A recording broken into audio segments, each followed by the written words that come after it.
All right, hey everyone. Today is January 10th, 2026. It's about 5 minutes after 12 a.m. here in Indiana. My name's Chris Lucas. This is my show, The Protestant View. I probably won't go too late tonight in doing a show. I just want to make sure I did one today um, and go over a few things. And this is just going to be briefly going over some of the grammar arguments that came up during the debate and some really big issues people have if they really want to insist that I am wrong about the grammar, right? Because you're going to start getting to big issues with. I mean, basically, you're going to have to almost say that we work with Jesus for our salvation. What do I possibly mean by that, right? Okay, so let me bring up this Word documents because I did make a few notes. I lost some of my notes. Well, I didn't lose my notes, but because I work so much, it's hard for me to organize everything before I do a show, right? And one of the complaints I already know I'm going to get is that people are going to say, "Oh, Chris, all you do is use AI," and I will go and show you that I do not need just AI for this, and that, oh no, I'm not just making AI make answers, because I kind of felt like that it came across that way just a little bit during that debate I had with George Antonios, and he was kind of dismissive of my arguments. So I'm going to show you a big problem he has. And I'm just going to go right to Daniel 9:27. Um, let's see here. So I'm going to first read Daniel 9:27 and just the part that we're having an issue with, right? Or kind of try to blow this up so you guys can see it just a little bit better. So this is about as literal as a translation as you can get. And you will notice, whoops, this is not even in there.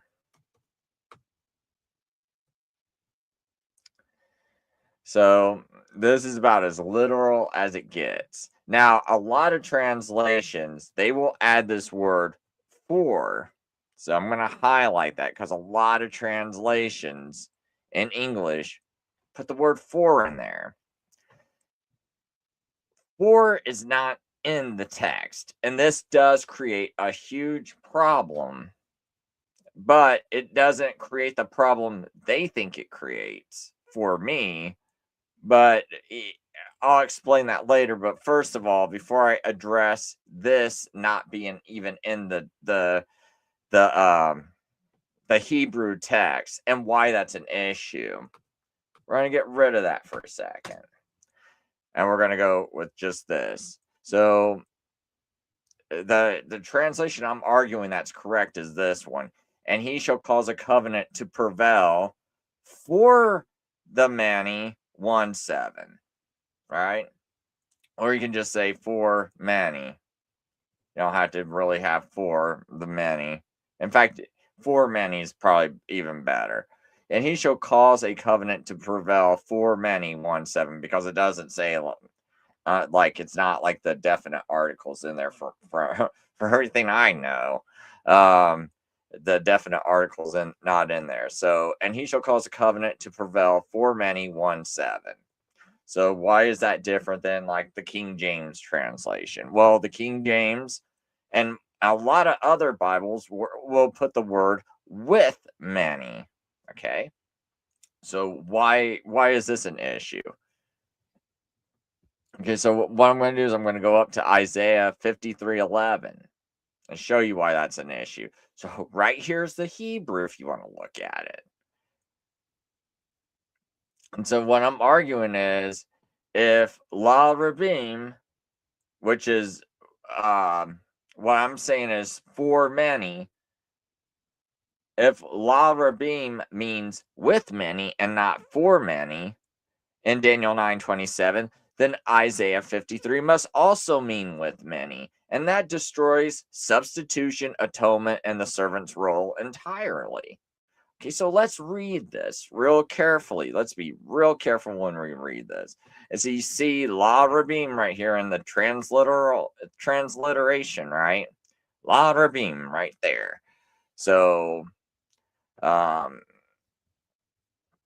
so now I'm going to read you Isaiah 53:11. And from the anguish of his soul, he shall see and be satisfied. By his knowledge, my righteous servant shall justify.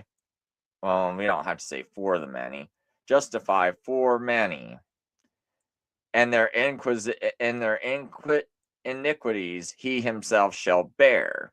Okay, so obviously, who bears iniquities, right? It's Jesus. So that's the righteous servant, and he's gonna bear the iniquities.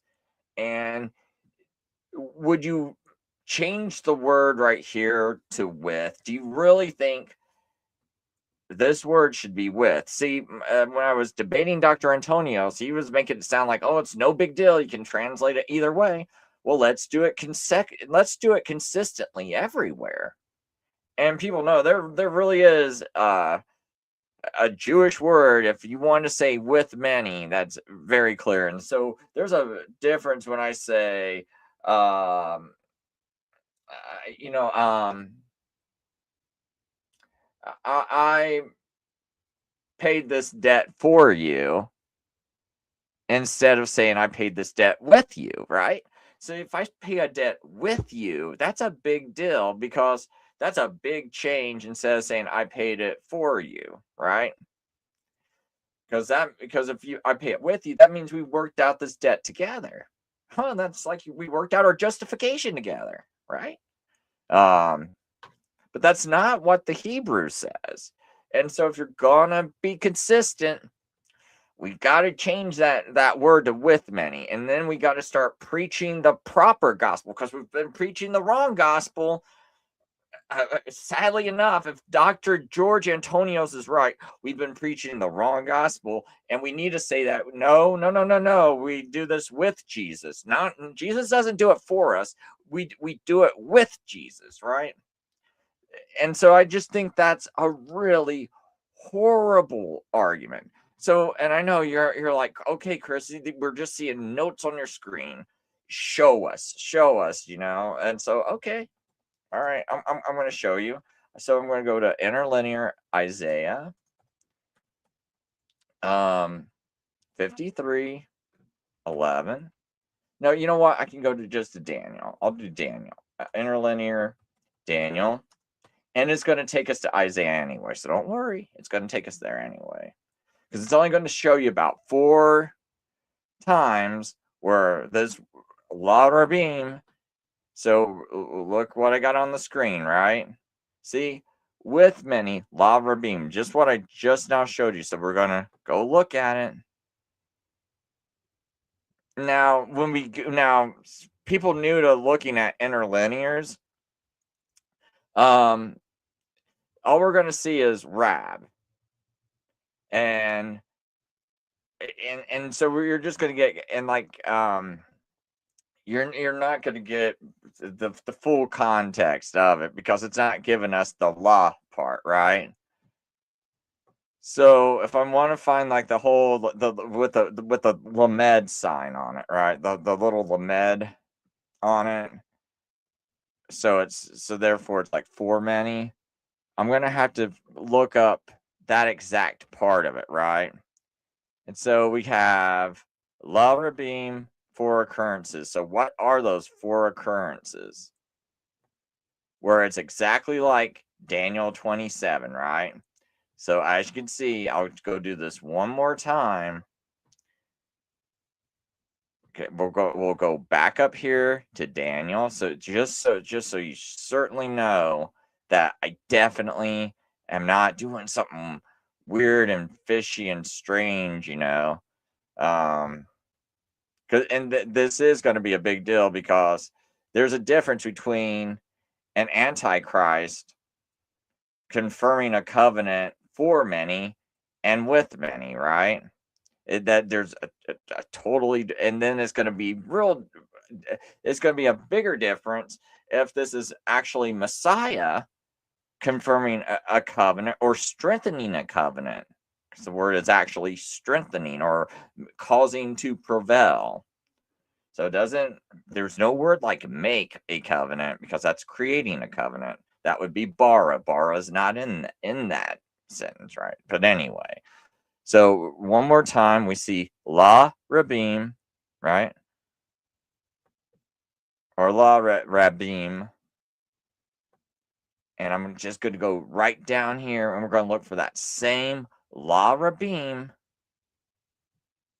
And we find it right here. Same exact 4 occurrences. And then right here, all of these, you could add for many or too many, for too. It's all this. It's the same. And I'll even go into the AI, and I'll even show you, and I'll ask the AI if I'm right about this. But as you can see, we'll justify the many, but they took out, see, the English took out the word for, but right here, right there, you see it. That's for. But they don't put it there. But see, and it's only in Daniel where they add that word with. So now, we're going to go to the final check. So right here, and I'm going to show you that I already asked AI. I was like, I said, look, I will be asking you questions live for an audience. I already know that you already give me truthful and logical answers first and foremost above anything else, because people will go, oh, Chris, you're just making the AI say what you want to say. No. I actually asked the AI to debate against me. See, this is where Dr. George Antonios made a false assumption about me and a false assumption about the way I use AI. And this is where everyone else makes this false it's almost like a character assassination kind of assumption about me. I know how to use AI. It's fair that you put that out there, that people could do that, but you got to also demonstrate that that's what does happen. And there's a couple of other people that reviewed my debate with Dr. George Antonios, and they were futurists, and I didn't like what they had to say, because they kind of implied that I'm manipulating. No. See, what would happen is I would get these rare debates with certain groups that focused on the Hebrew, right? And they were trying to use this, and because it was so hard to get a conversation with them, and they were like in a cult. And so I asked the AI, please, attack all of my arguments as hard as you can, right? Because that way, when I actually get to talk to these people, I might only get one shot. So I need to have all my arguments well vetted. So I have it set to attack all my arguments. And so it doesn't sit there and go, oh, I'm just going to tell him what he wants to hear. No. I tell it, I scold it every time it makes a mistake, and things like that. So I go, look, I want absolute truth only, even if it proves me wrong. I'm asking for absolute truth, even if it contradicts my own views or hurts my case. As you can see, this is not me asking AI, just give me answers I want. So now what I'm going to do is I'm going to enter into the AI. I'm going to say, okay, so I'm going to do this. What's the question I need to ask? So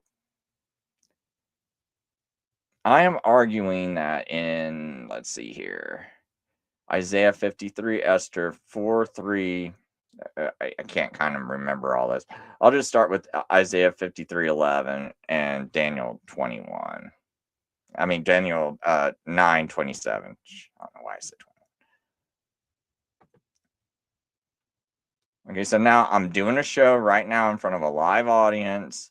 And what we are all wondering is it proper to translate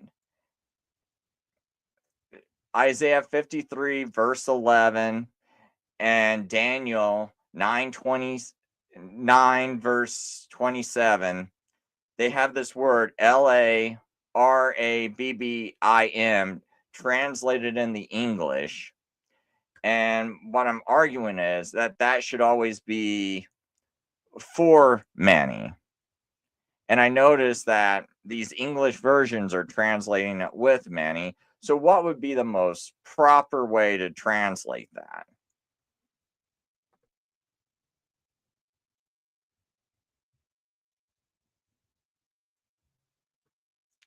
Okay, so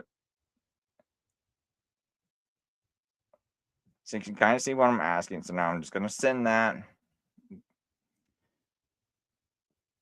Okay.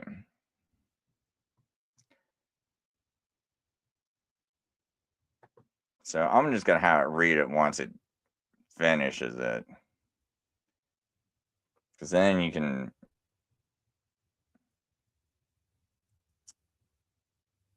Because then it'll perfectly pronounce it. Because then people also cry about the way I pronounce things. Great question. And this is a legitimate text-based issue, not a theological preference. Short answer, for the audience, yes. The most proper and consistent translation of Larabim in both Isaiah 53:11 and Daniel 9:27 is foreign for many, not with many. Now let me show why, step by step, from Hebrew grammar, not theology. 1. What is Larabim? Hebrew components, la, the preposition to, for, toward, on behalf of, rabim, many. So literally, open quote, for many or to the many, close quote. There is no word for with in this phrase. Najar 2. Why with many is grammatically wrong. If Hebrew wanted to say with many, it would use im equals with, or et equals alongside, context dependent. But neither appears in Isaiah 53:11 or Daniel 9:27. So translating larabim as with many adds a relationship the Hebrew does not express, changes the verb's direction, alters the meaning. This is not nanning. This is not neutral, it's interpretive. Isaiah 53:11, the context forces for many. In Isaiah 53 verse 11, the servant bears sin, justifies others, acts on behalf of others. The grammar matches that perfectly. Open quote, my righteous servant shall justify many, and he shall bear their iniquities. Close quote. The servant is not cooperating with the many, he is acting for the many. So with many implies partnership, for many expresses substitution and benefit. Only for many fits the sentence logic. Nash 4. Daniel 9:27 uses the same construction.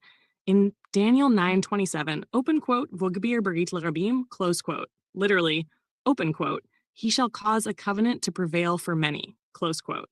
Grammatically, l'rabim is the beneficiary, not a cosigner, not a negotiating party. If Daniel meant with many, Hebrew had multiple clear ways to say so, and did not. 5. The Septuagint confirms this. The Greek translators before Christianity rendered it using polis, ispolus, for many. Greek meta with is not used, so Hebrew for many, Greek for many. Only later English versions introduce with many. Number 6. Why English translations sometimes say with many? Because translators assume a contract-style covenant or import a future political reading and smooth the text to fit that assumption. But that is interpretation, not translation. Final audience clear conclusion, open quote. The most proper, literal, and grammatically faithful translation of Le'yarabim in both Isaiah 53 verse 11 and Daniel 9:27 is for many. Close quote. Anything else adds words not in the text, shifts agency, and changes meaning warming. You're not making a theological move. You're insisting on letting Hebrew grammar speak for itself. That's exactly the right approach in front of a live audience. See, and now you would have the problem of, see, now it's pretty clear. It should be for many. And if the Antichrist, right, the way the futurists or dispensationalists read this, and they go, oh, the Antichrist is going to confirm a covenant for many. Okay, so he's doing this covenant confirmation for them, but it's not with them, it's for them. So they're not really taking part in this thing because he's just doing it for them. It just makes it seems like it makes more sense that this is Jesus creating not creating but strengthening the old covenant, because that's how the new covenant's made. It was by fulfilling all the old covenant obligations, and Jesus fulfilled them so much that the new covenant was created, right? It's not that the old covenant was like abolished. It's just that it's fulfilled in such a way where it creates a new covenant. You no longer need the priest system. That's why it's like a new covenant.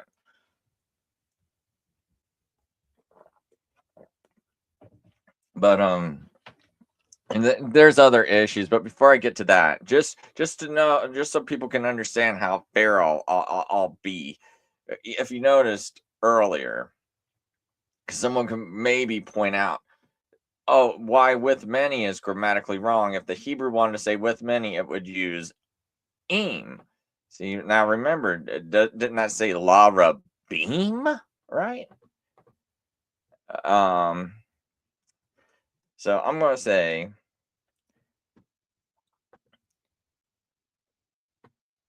oops.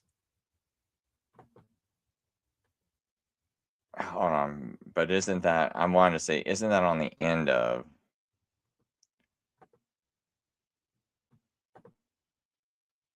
Sorry, I meant to ask for the audience that was wondering, because some of them are noticing that word is on the end of for many.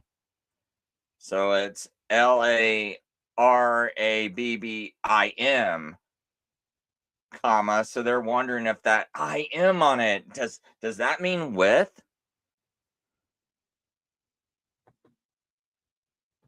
Oops. Oh, hold on.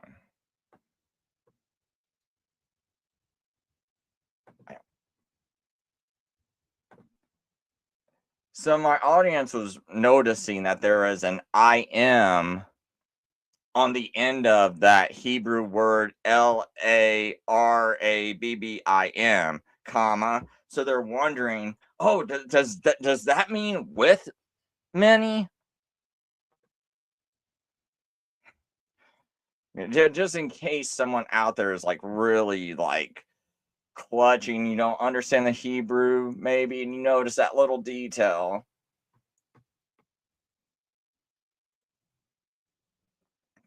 Yeah, that's, I knew it only marked plural, but I wanted to just show the audience.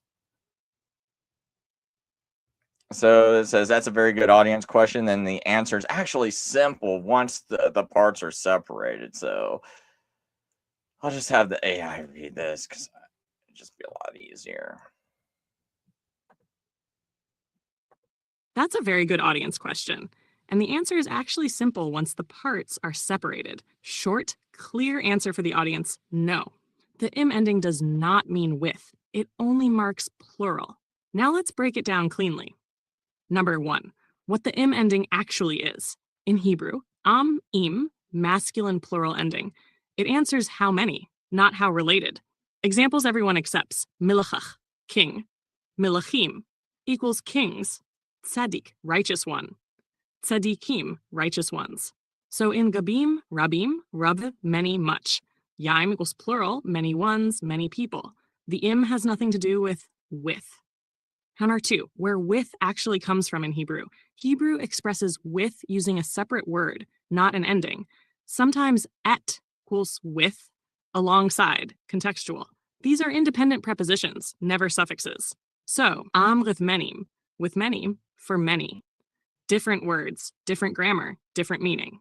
3, why l'rabim cannot mean with many. Let's parse it carefully. La equals to, for, toward, on behalf of. Rabim, many. So the phrase means, open quote, for many, to the many, on behalf of many, close quote. There is no grammatical mechanism here that can turn that into with. 4, context confirms this in both passages. Isaiah 53:11, the servant, bears sin, justifies others, acts on behalf of others. That demands benefit, not partnership. Daniel 9, the subject, causes a covenant to prevail. The many are recipients, not co-signers. Again, beneficiary, not mutual action. NAR 5, one sentence audience takeaway. Open quote. The im ending only means plural. With would require the word I'm, and it isn't there. Close quote. That settles the question grammatically, not theologically. Your audience is asking the right question, and the Hebrew answers it very clearly. Okay, so that's just anything else. Charlie, I'm basically, and good to see you, Charlie. Here, I'll go ahead and kind of read a couple of your comments. You said early Bibles, thee, thous, etc., really mess things up, trying to make it poetic. King James Version, Hebrew words are different. The Greek also changed wording. It's trying to is a lot of research. Yeah, it does take a lot of research. Basically, Charlie, I'm going over why the grammar in Daniel 9 does not allow the futurist interpretation or the dispensational interpretation. And I'm going to go through each part of it in my debate. Towards the end of it, me and Dr. George Antonios went into this, and he made it sound as though I was using the AI just to give me the answers I wanted, and that I was being unfair by saying that that word has to be, because I was saying the word has to be for. I think I've demonstrated it. So ball is in his park for him to demonstrate that this word can possibly mean anything else, right? And to me, that starts to break the Antichrist interpretation, right? Because now you have an Antichrist strengthening a covenant for many. So that's the next thing I want to get into. So I'm going to go back into this Daniel, and we're going to go right. See, I can also use an interlinear, because people were going, oh man, he just uses AI because that's all they saw me using one day. Now I use AI to double check myself. Unlike these people who, if they would use something to double check themselves, they wouldn't be believing this nonsense. But anyway, so now the next part we're going to have is this Wahigbar, or Vahigbar, or I don't know how exactly the Hebrew pronounces that, but or Gavar is basically the biggest word in there, though, because that's that word they keep saying, confirm, right? Because in the King James it says, confirm, be great, be mighty, prevail. Well, when I think of be mighty and prevail, I think of, oh, you're making something better, to put to more, or see, strengthen. And if you look in the Young's literal translation, agrees with me, it's strengthen, right?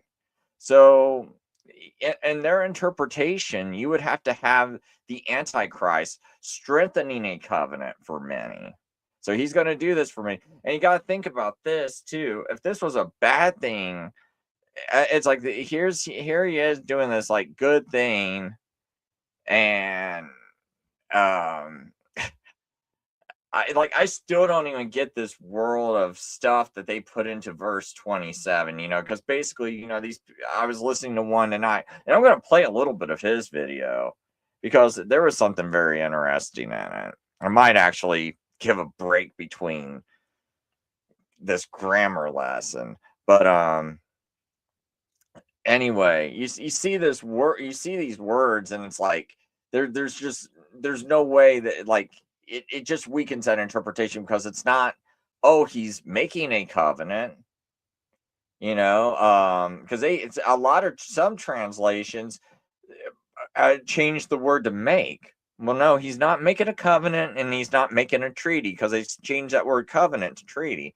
Not making a treaty either. You can't put treaty there. But you'll hear all of them go, when the Antichrist he signs that 7-year peace treaty, the great tribulation's gonna start. And it's like, no, I don't actually, because it doesn't have none of those words in it. It's like it's just gonna drive me nuts, man, because it's like it has none of those words in it, but they keep saying the Antichrist is gonna make a treaty, and you hear this over and over again, and especially like when you're in my generation, like I was born back in the 70s. I'm 74. I'm 51 years old. So I grew up in a time when cable TV was a new thing, and I'm also growing up in a very poor neighborhood. Cable TV is a new thing. How many Christian channels you got? And you definitely can't go surfing the internet. So and all you can basically hear is nothing but Left Behind, uh, these churches that sometimes play these movies at a youth group. Yeah, and I never even heard one single person ever say this was about Jesus. I remember when I was a kid, I asked, "Oh, what chapter is the part about the Antichrist?" And they go, "Oh, it's this chapter." And I read it, and I was like, "Man, I think I misremembered it wrong because I read it later when I got home, right?" And I'm like, "What? Man, I forgot. I must have forgot what chapter it was because this looks like Jesus Christ to me." Then later on, I go, "Hey, what chapter did you say that was again?" They go, "Daniel 9." I'm like, "Where is that at?" And they talk to me, and I'm like, they're like, "Whoa, no, boy, no, no, no, no, no, no, no, that's the Antichrist. You gotta be careful. You can't be calling Jesus the Antichrist." It's like, well, I'm not. It's like that's what it looked like to me, and then I just was kind of made to feel like I need to shut up. I don't know what I'm talking about. And then having all of this stuff for like 30 years, where I'm basically like, dude, I must not be able to understand the Bible. I wasn't meant to. It's not a gift, right? And then one day I stumble across, a Geneva Bible, read the footnotes. And lo and behold, on the bottom of those footnotes of a Geneva Bible, when I'm about 30 something years old, what do I see? It goes, "And he shall confirm a covenant." That is Jesus Christ. Whoa. So Bible, so I decided to read the footnotes of a 1560 Geneva Bible, and it had those footnotes in it. And I was like, wow, that makes sense to me. This other stuff never did make sense to me. And this whole time I'm sitting there thinking, I don't know how to read a Bible. All right.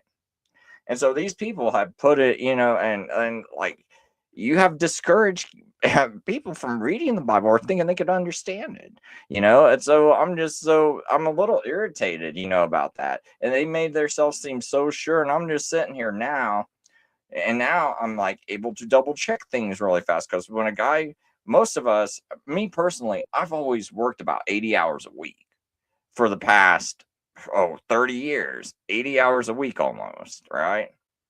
Sometimes I work 2-3 jobs, right? So when do I have time to sit around? I always assumed that these pastors, they sat around, they studied the text, and that's why they were so sure, right? And they went to these institutions, and these institutions, you would think that they would sit around and teach you correctly. But lo and behold, no.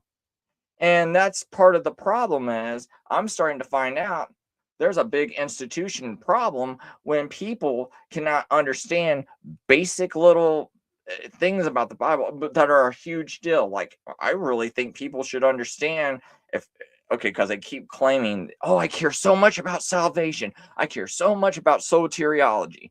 I don't care about that eschatology stuff, all this stuff. And but some of them do. And some of their eschatology will pour into their soteriology because they'll be like, once saved, always saved. Well, what about this warning pass? Oh, that's about the future 7-year tribulation. You don't worry about that. Nah. That's that future 7-year tribulation. It's like, whoa, okay, man. I don't read it that way, but see, then but this is where this stuff starts to cause problem, because it's like these people are telling you, oh, you get raptured up, and then the 7-year tribulation happens. And then I know other people, they got all these different views. It's like, well, no, I believe in a mid-trib. I believe, there's a tribulation, and then you get raptured up.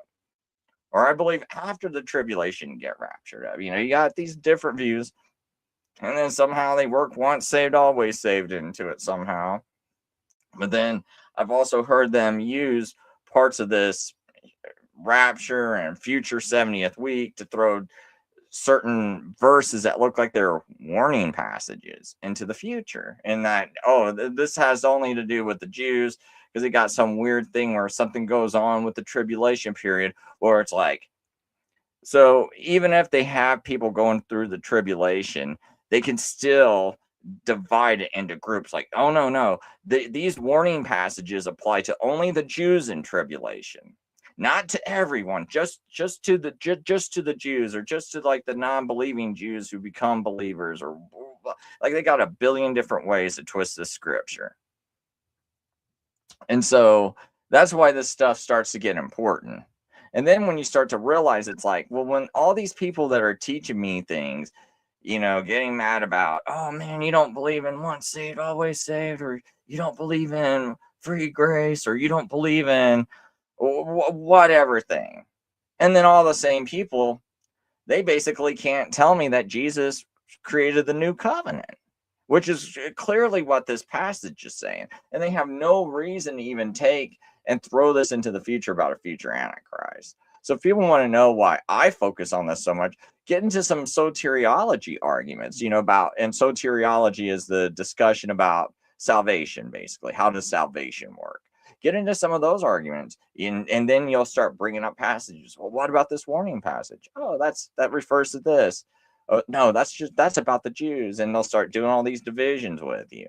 And it really comes back down to how you'll find out that one of the things these people got in common is they all interpret Daniel about a future Antichrist and 7-year tribulation and a rapture and all this other stuff. And they're throwing a lot into there. And by the way, I'm not a full preterist at all. But the one thing I do know is the book of Daniel chapter 9 was fulfilled by Jesus. It's clearly a prophecy about the new covenant. So, anyway, I got a few new listeners, so I'm just kind of letting them know why I do this, what kind of thoughts are going through my head as I do it. So when you're reading this verse, and he shall confirm a covenant. Well, we already know confirm should be strengthened, a covenant. And I'll just go ahead and click this word covenant, and we can go ahead and make sure this is never ever used. So berith,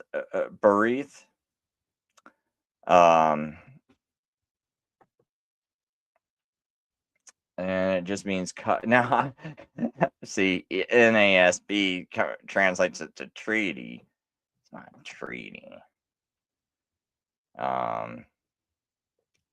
I mean, you could just go over here to the side of an interlinear, and it's always covenant, covenant. I don't know why they translate it to confederacy there, but it's every single time covenant. So these people, who want to push their nonsense, they translate it to treaty one single time.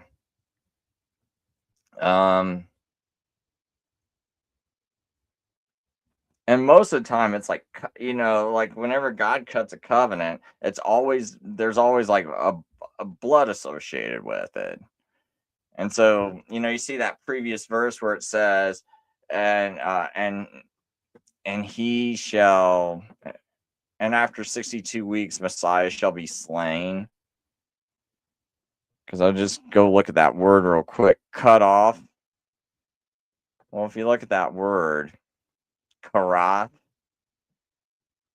be chewed. You also see this word covenant. King James translates covenant, karath. To cut, though, because you always cut a covenant because it always has to do with animal blood. You normally, in the Bible, it's always you cut an animal, and that's how you make a covenant. When Abraham, God made a covenant with Abraham, it was followed by using an animal to seal a covenant.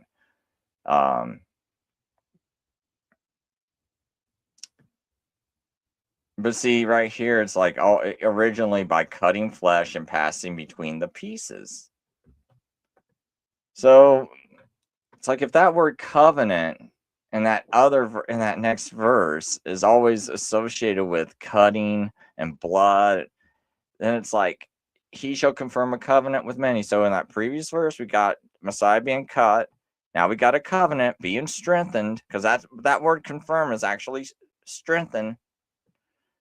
And he shall strengthen a covenant. So how does he strengthen the old covenant and make it new and better? With his own blood. It looks like it's pretty simple, And then you get into the, oh yeah, a 4-1 week. Well, if you notice, we just went over what the word for is. You don't see the word for up in this. Is not for at all. But I'll go ask AI.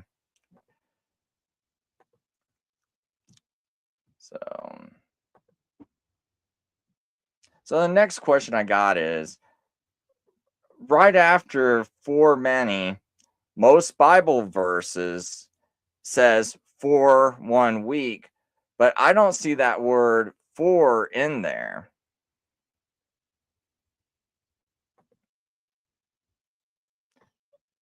In fact, we know it's that limits, that one symbol, the limit symbol, right? See, you would see that, right? That's the symbol we're looking for. So where's that at over here? We don't see it. So why did the English insert that for right there? So see what AI says.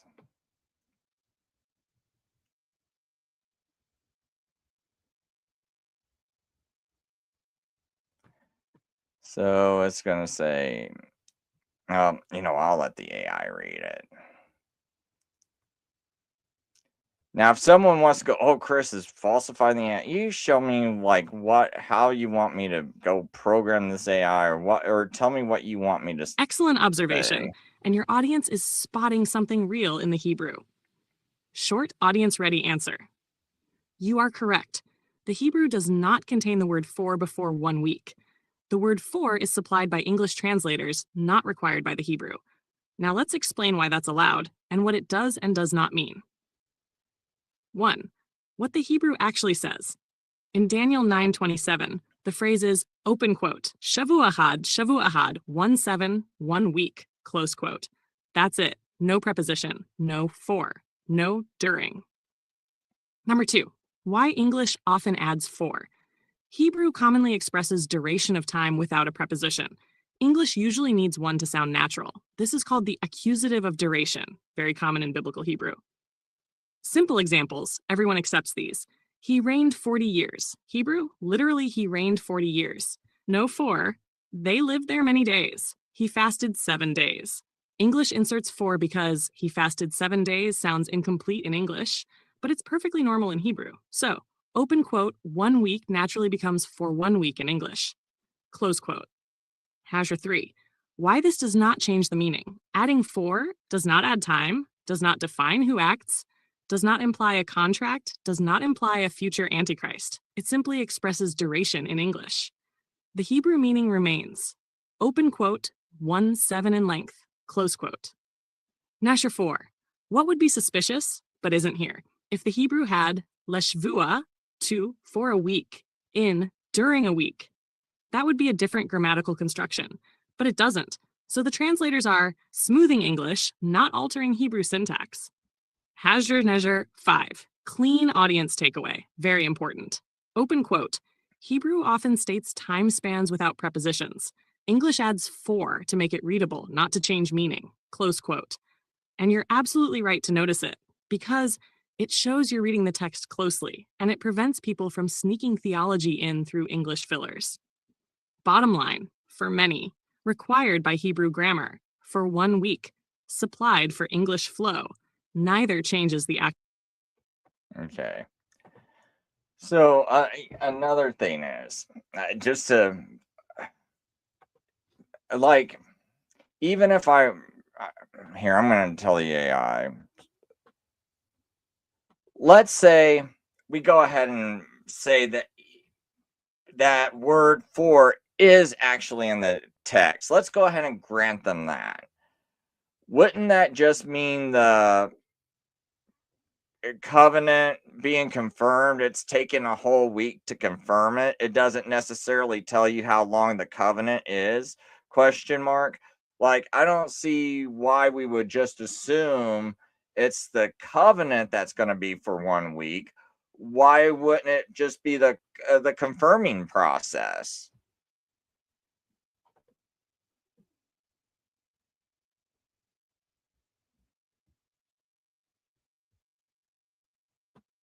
This was another issue that I had, because I'm like, okay, if George wants to insist, you're no, Chris, it's got to be in there. We're gonna make it in there. It's gonna be in there no matter what. We don't care about what the Hebrew says.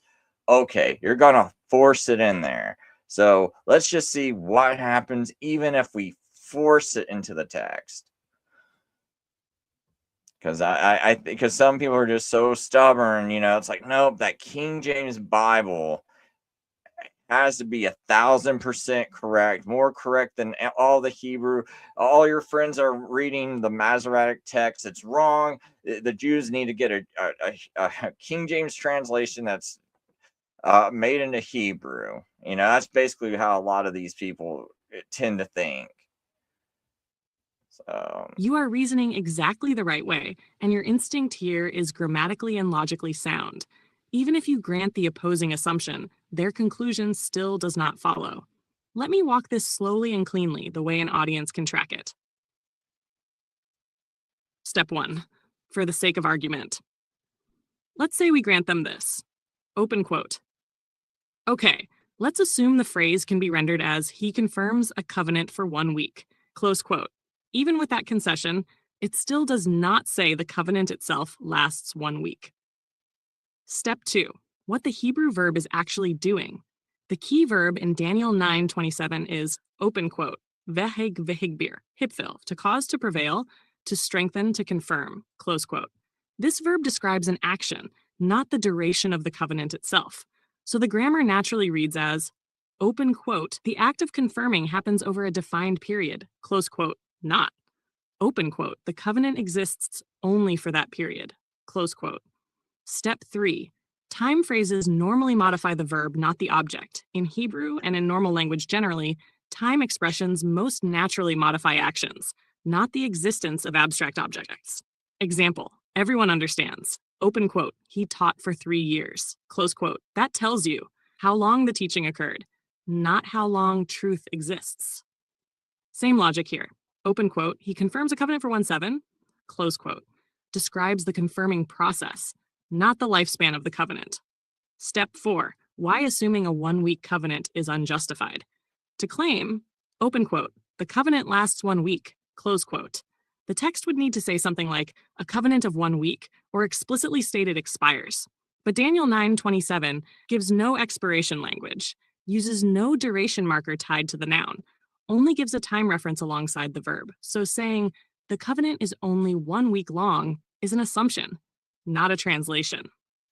Step 5. The middle of the week clause proves your point. The verse continues, open quote, in the middle of the week he causes sacrifice and offering to cease, close quote. Notice, the week is the timeline marker. The actions occur within it. That supports this structure. Open quote, 1 week equals the window in which covenant confirming actions occur, close quote. Not, open quote, 1 week equals the lifespan of the covenant, close quote. Now, step 6. 1 sentence audience conclusion. Very strong.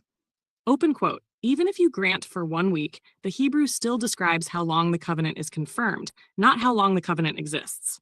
Close quote. So your question is exactly right.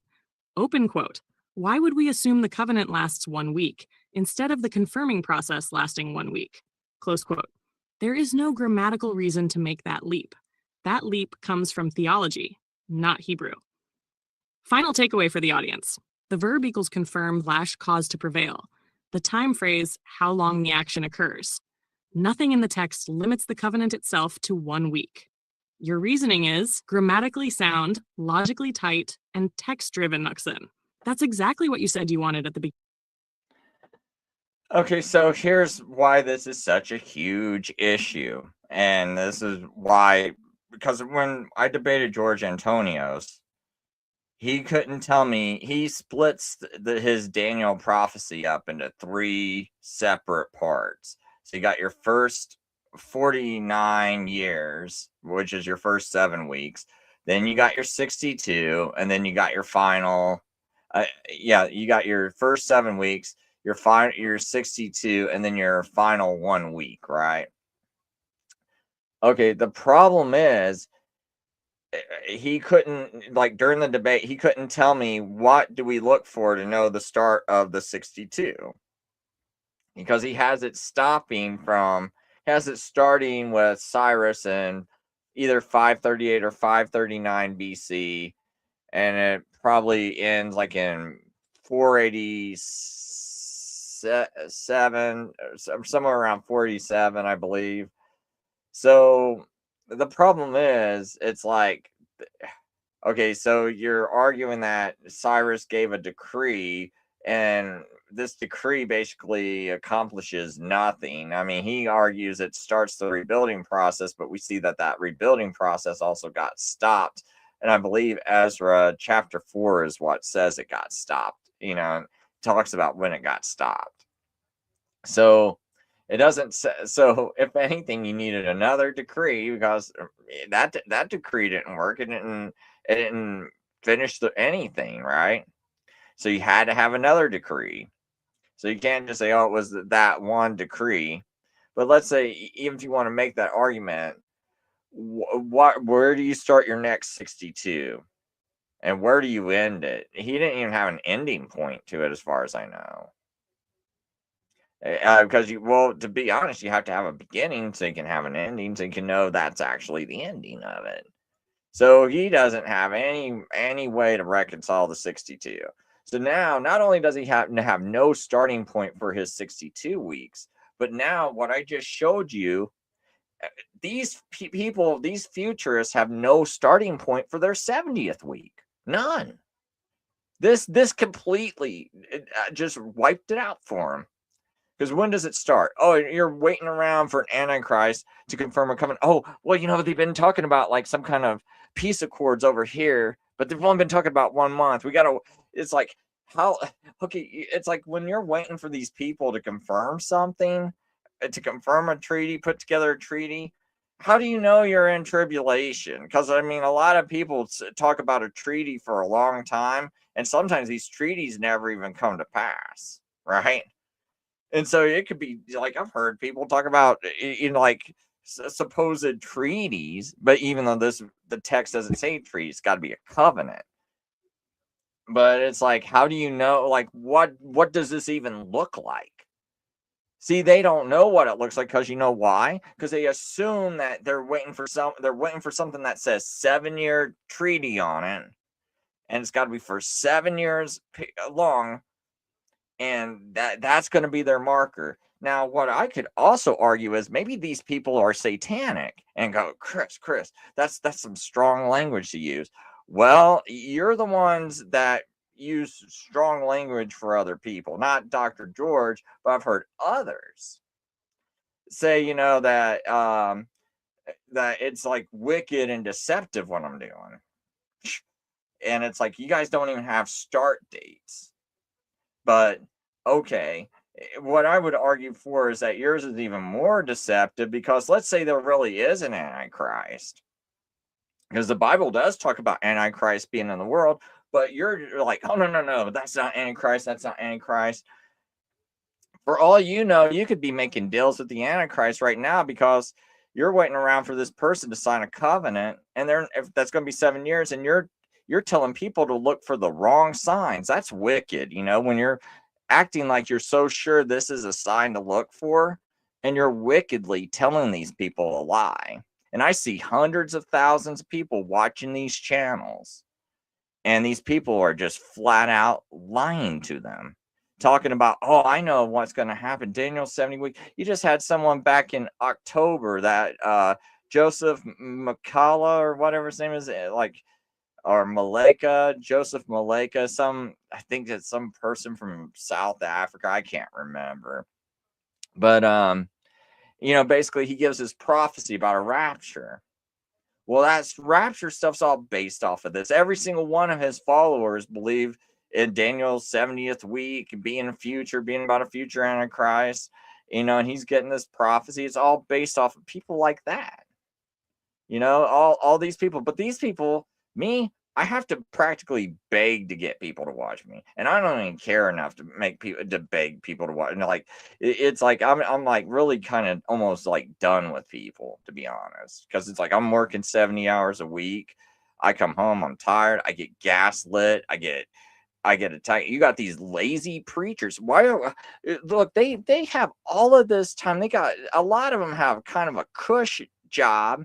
They get paid to run a church and study the Bible a lot, study it with others. And yeah, there are some other church things you got to do and all this other stuff, funerals, all visiting hospitals, things like that. But I mean, I think it beats what I do, right?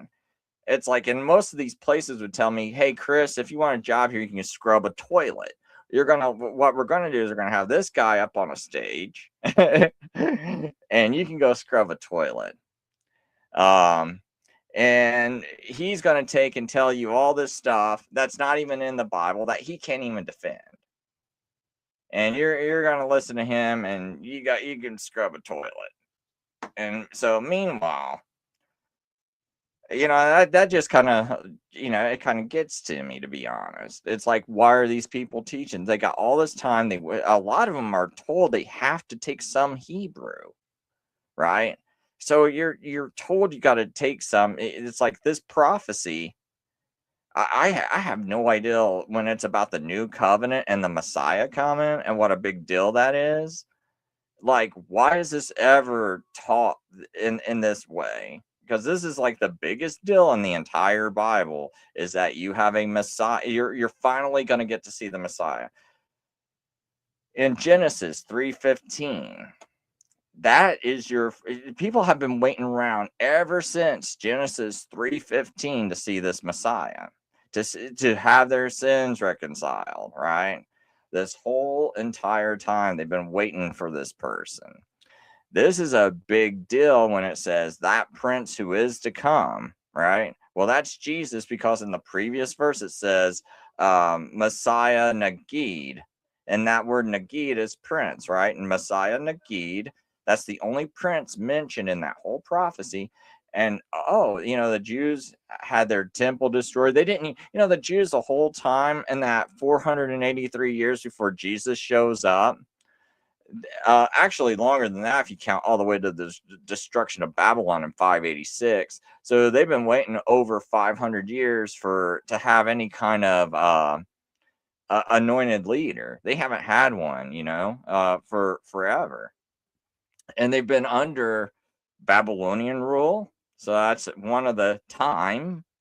And then your times would be Persia and Media Persia.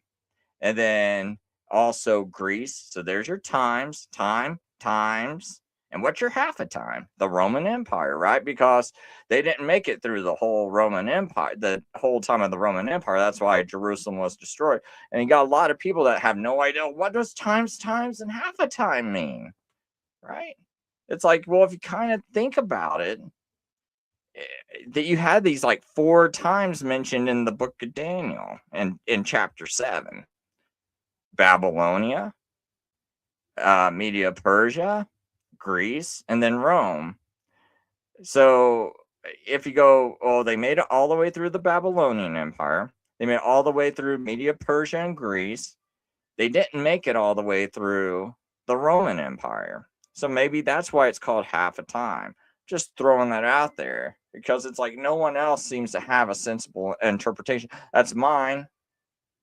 But I would listen to everyone else, and I don't like their interpretations of what that means. It doesn't make sense to me. But if you think about it from the context of the Jewish people, it's like, they had no ruler this whole time. See, the only reason why this probably pops in my mind and no one else's mind is because I'm sitting there thinking about, let me put myself in the Jews' position when they get this prophecy.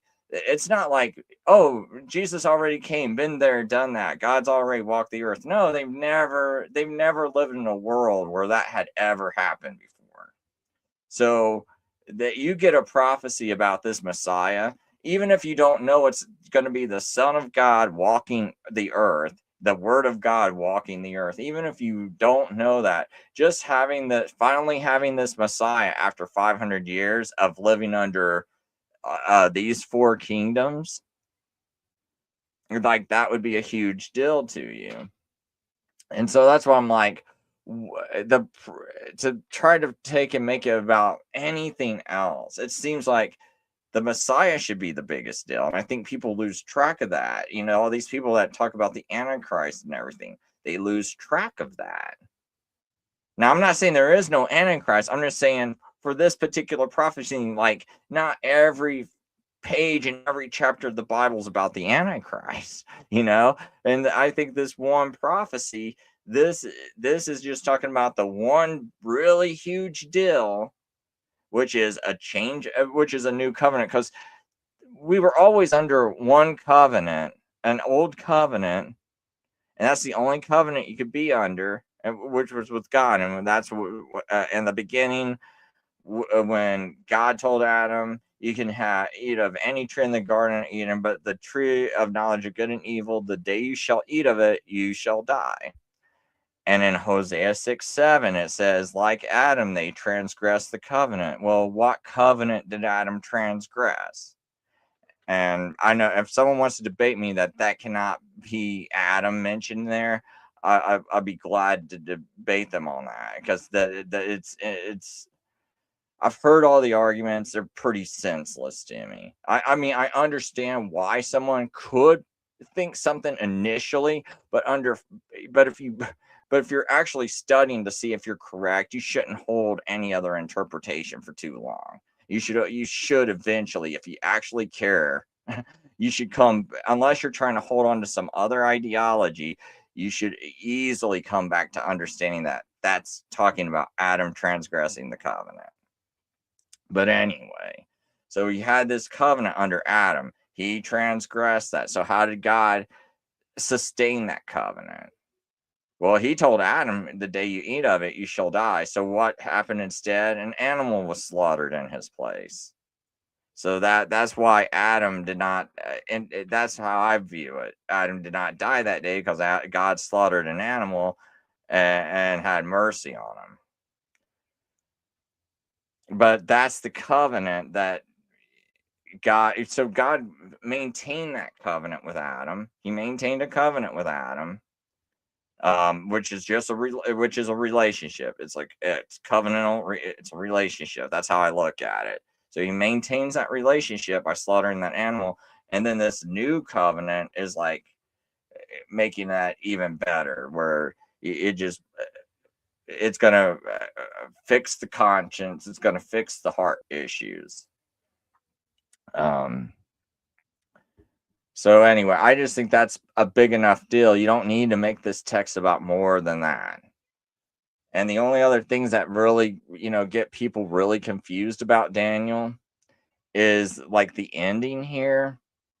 Because I'll see these other words. It's like, okay, Chris, that makes sense. Jesus, gets crucified in the middle of the week.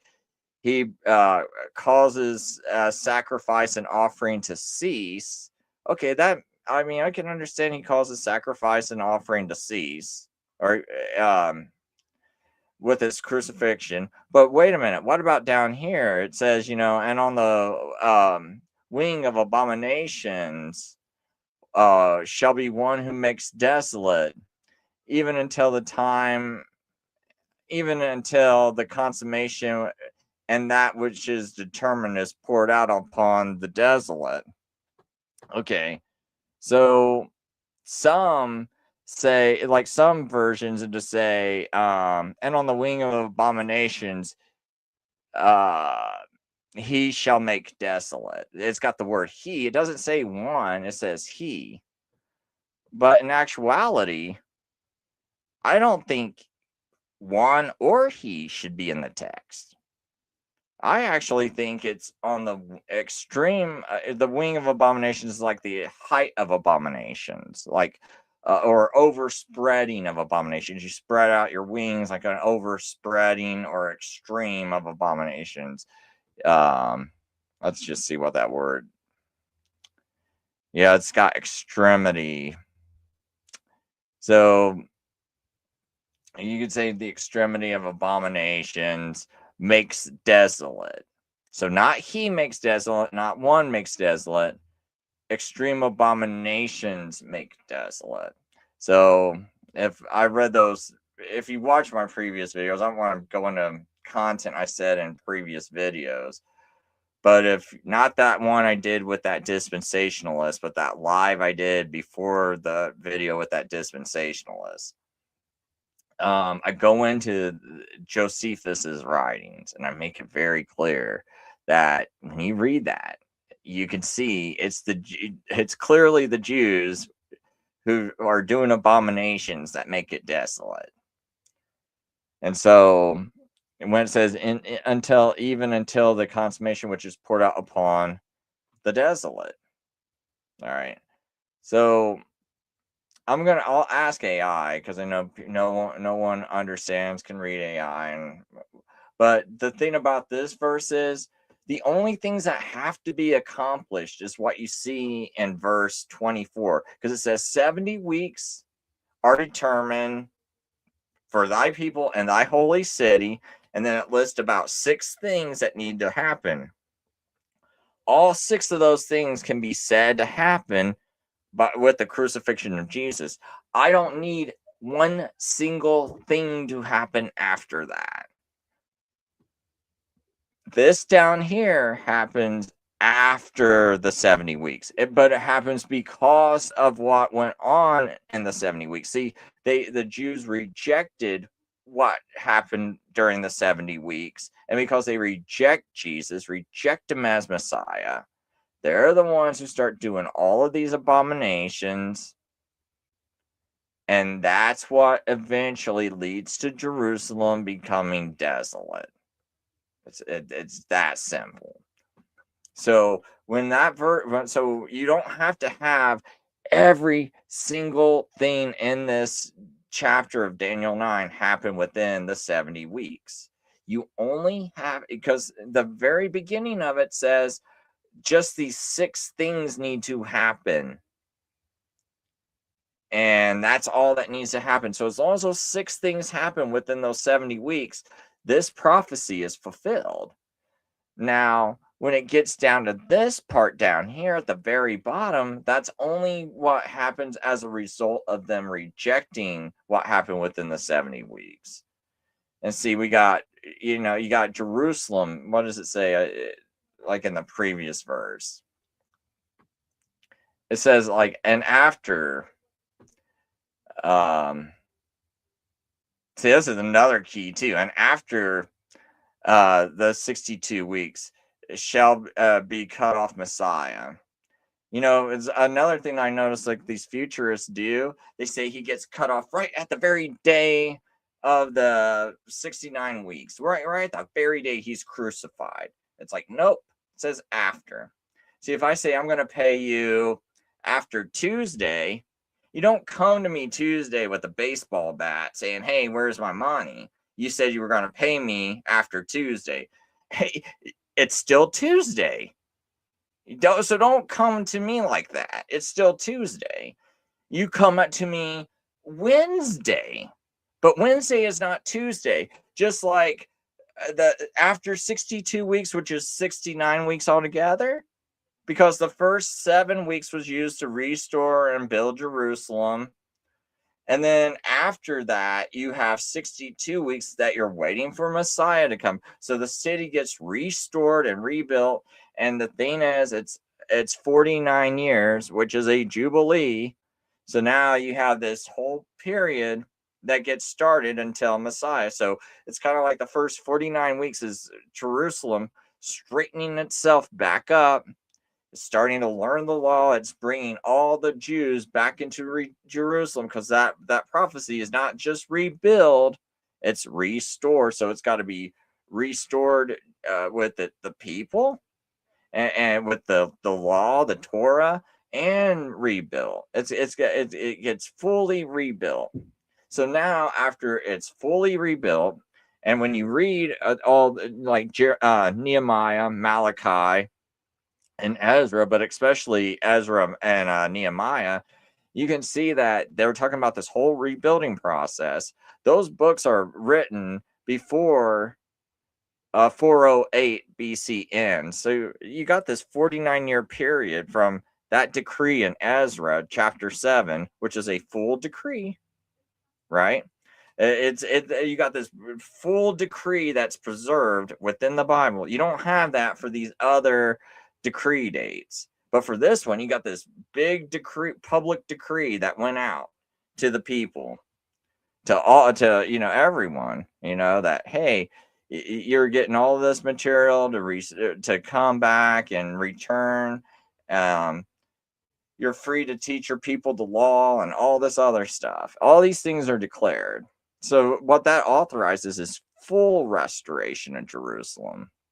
Whereas, people say, oh, no, Chris, Nehemiah chapter 2, that's the decree we need to go by. Look at Nehemiah chapter 2. That's a little private letter between the king and Nehemiah. And it's just like, me signing, like Nehemiah coming up to me, hey, Chris, man, I need to rebuild these walls. Well, here, I'll write you this little letter. You go show it to someone and they'll give you the material. That's not a public decree at all. That's going to restore Jerusalem. It's like a little receipt, basically. You have a full public.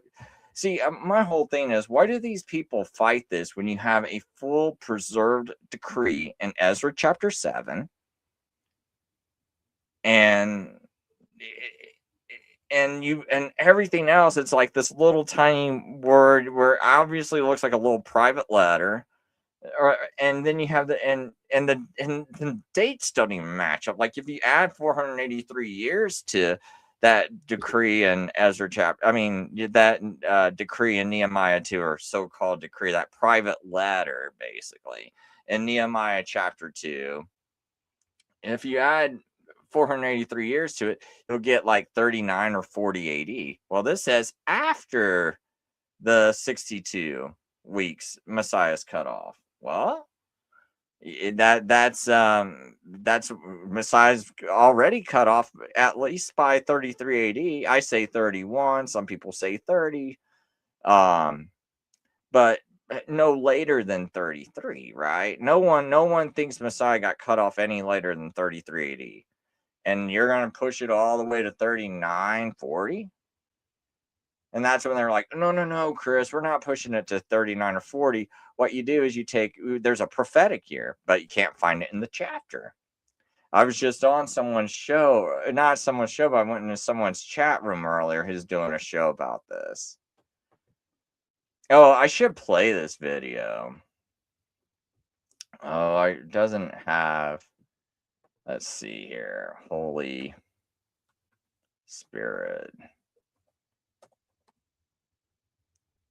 But yeah, this guy was going on and on. And, one of the problems is when he's doing his show, he never ever addresses look, I'm just going to stick to Daniel 9 and show my view. It's like, no, he's flying all over the verses. It's like, okay, where do you start how do you come up with this prophetic 360-day calendar? And one interesting thing was what he played at the beginning, which I think is one of the biggest problems, because you're basically making Christianity look like it's made up trash. So Daniel, so you'll see these verses. They have first and second Advent side by side, and it's a whole bunch of them. About a bunch of other verses that are similar to that one. Okay. So before I play this, what this is a video he found, and this is Jews for Judaism. So these are Jews that do not believe in Jesus. But what they did was they got a hold of a guy just like Rick, just like all these other dispensationalists. And he's being told this nonsense about a supposed 360-day prophetic week. And the reason why he goes and rejects it is because he's like, this is nonsense. See, what you're doing is you people are kind of being devilish at this point when you just want to keep digging your heels into this 360-day week, because here's this guy. What if he would have heard someone like me? But see, it's hard. Like I want to talk to these people, but I'm stuck having to work a job because people are like, "Oh, Chris, no, this isn't the way you interpret prophecy. No. Go scrub a toilet if you want to work at our church, right?" It's like, but my problem is you guys are making this guy think that, oh, Jesus did not come, because he's saying to him, this looks like a prophecy that should be about Jesus. But even these supposed Christians, they don't even believe it. So guys, we can stay Jews because look, they don't even believe it. They're even saying it's not true. And people are like, whoa, Chris, no, they say Jesus is, Rick says Jesus is the Messiah. But no, see, the Jew is looking at the Bible itself, the holy word of God, and he knows God's holy word does not have a 360-day calendar. So he's like saying that, see, this person, this Jew in his mind, he's thinking, oh, Rick's, just, some dumb person, gullible. This 360-day week isn't even in here.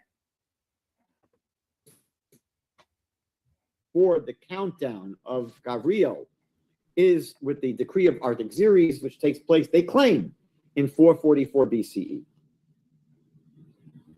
So what is a determined missionary to do? What do you do if all of your calculations end up in the wrong year? So they use what we call in science the fudge factor. Missionaries claim that Daniel was not speaking of a normal solar year of 365.25 days. A regular solar year has 365 and a quarter days. Missionaries claim no. He was speaking of prophetic years, and they claim prophetic years have 360 days. So if you take 360-day years and you multiply it by 69 weeks of years, which again we saw was 483 years.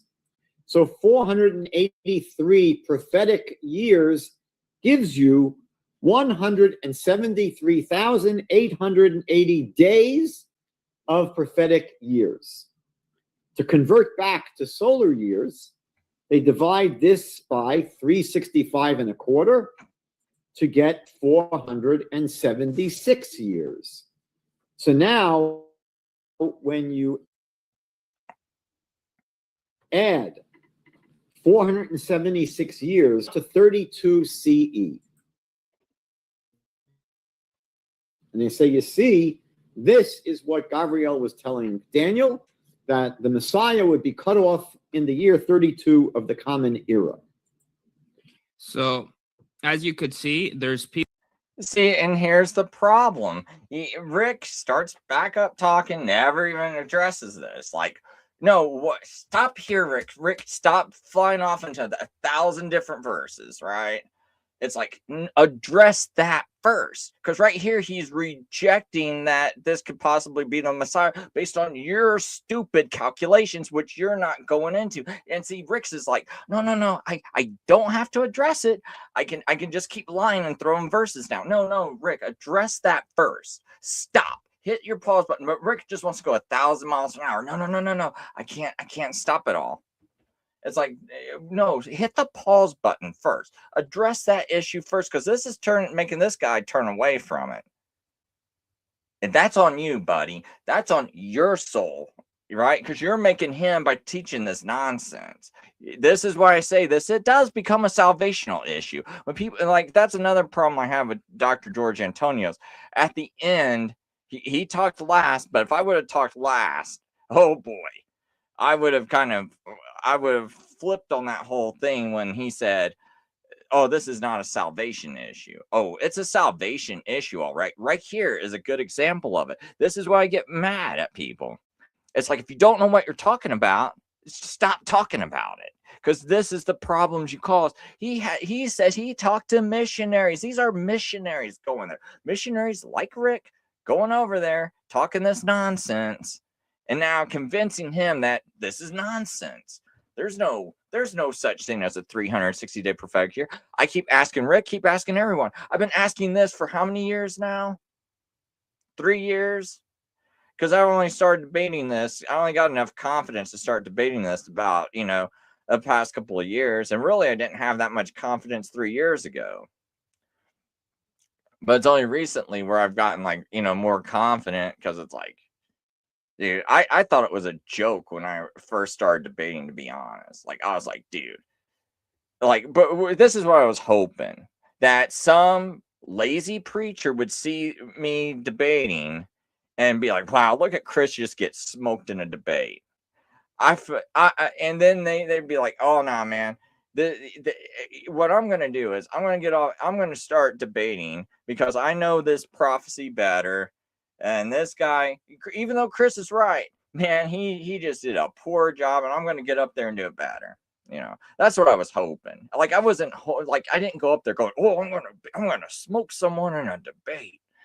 I did not. No. I went up there thinking I'm going to probably get annihilated because I'm not a full-time preacher. I'm a guy that works way too many hours. I have no time for doing any kind of preparation, right? I should get killed in a debate. The fact that I can actually hang with anyone, it shows what an embarrassment most of Christianity is. Because these people who can do this stuff full time, they don't have a family. They don't work 70 hours a week. It's like no, you guys there's a problem when you're teaching something that's just so whacked out you can't even defend it. And so all I was hoping to was, hey, okay, I go debate one time, someone sees me get, destroyed, but it's like, no, that's the right thing. But it bothers me to see that this guy got destroyed because now everyone thinks this is a false teaching. And so I'll go up there and I'll just debate it better. That's what I was hoping for. But I did not realize how easy the debate would actually be, because it's like, wow, these people have, no start dates. And so I do have a problem with people like Rick because, yes, dude, this does have consequences. Right here's consequence number 1. Who knows what would have happened if this guy would have actually heard someone that made sense and wasn't just making things up. He even said fudge factor, right? Yeah, I got this fudge factor because your calculations don't match up to reality. So what you got to do, you got to cook your math. You take this 360-day so-called prophetic year that you can't find anywhere in the Bible. And so you times your 483 years by 360 days. And then you go and divide it back with your current Gregorian lunar solar year. And like I said, people, on a 19-year Jewish calendar, because I know I got some new people watching, so you probably haven't heard me discuss this, but on a 19-year Jewish lunar solar calendar, it's the exact same amount of time almost as a Gregorian 19-year cycle. So therefore, you really have no business doing this fancy math. Now, you don't have to know the Jewish lunar solar calendar to figure out prophecy if you just want a rough estimate, right? You go, well, roughly, it's about the same amount of time. Like, there's no justification for doing something where you're like, oh, there's a 7-year difference. No. Over a 19-year cycle, there's probably about like an hour difference or something like that. Or maybe if it falls on like a Jewish leap year, maybe there might be a 30-day difference, right? It just kind of depends, but like you wouldn't have it wouldn't be years of difference, that's for sure. And basically a Jewish lunar solar calendar is pretty simple in of itself, because just 12 months of 354 days And then you got 7 leap years, which is where they add one more moon, because they base it off of a moon. So you add one more moon and you get 384 days. And it could be give or take a day within a year, right? Depending on like the moon cycles and everything, but roughly 354 for 12 of the years. So 354 days for 12 of the years, which is 12 months. And then you got 13 months, 384 moons, and 7 of those years. So 7 plus 12 equals 19. And then you just count the first moon after the vernal equinox in the spring. And as soon as you have a new moon after the vernal equinox in the spring, that starts your year, right? And then there's something a little complicated, because there's the religious year, which, the first month is Nisan, and they keep the same month. They'll always call Nisan the first month. They'll call, Tishri, well, no, and Adar will be the 12th month, which happens around February, March. Then Nisan happens very late March or early April is when it normally starts. But a lot of times they'll start their fall to fall reckoning, their civil calendar, and Tishri, which is in the fall. But they'll still call Tishri like the 7th month. So, but you kind of don't need to get yourself too overwhelmed with that until you start getting into like all the little details about like, the exact, basically when you really getting into like some serious debating or serious like figuring out when Jesus has got crucified and all this other stuff, and you want to argue for sure and be for sure, then you got to start studying regnal years, ascension years. Did the Persians start their calendar in the spring? How does that conflict with the Hebrews who started theirs in fall? And it's like I have that's too much for me to explain in a video for people, but you got those factors. But for the most part, you can get these things down to a year without even knowing all those details. Those details help you narrow things down to less than a year of error, right? That's why it's like I try to keep these debates where I don't fight people into the details of a year, right? So I can get this prophecy down to where I'm like willing to argue, give or take a year, just so we don't have to argue about ascension years. The Persians were on this calendar, Hebrews were on this calendar. There's a way to get it good enough to where you should be able to figure it out to within a year. Like you can, all those other details just are about narrowing it down to less than a year. So,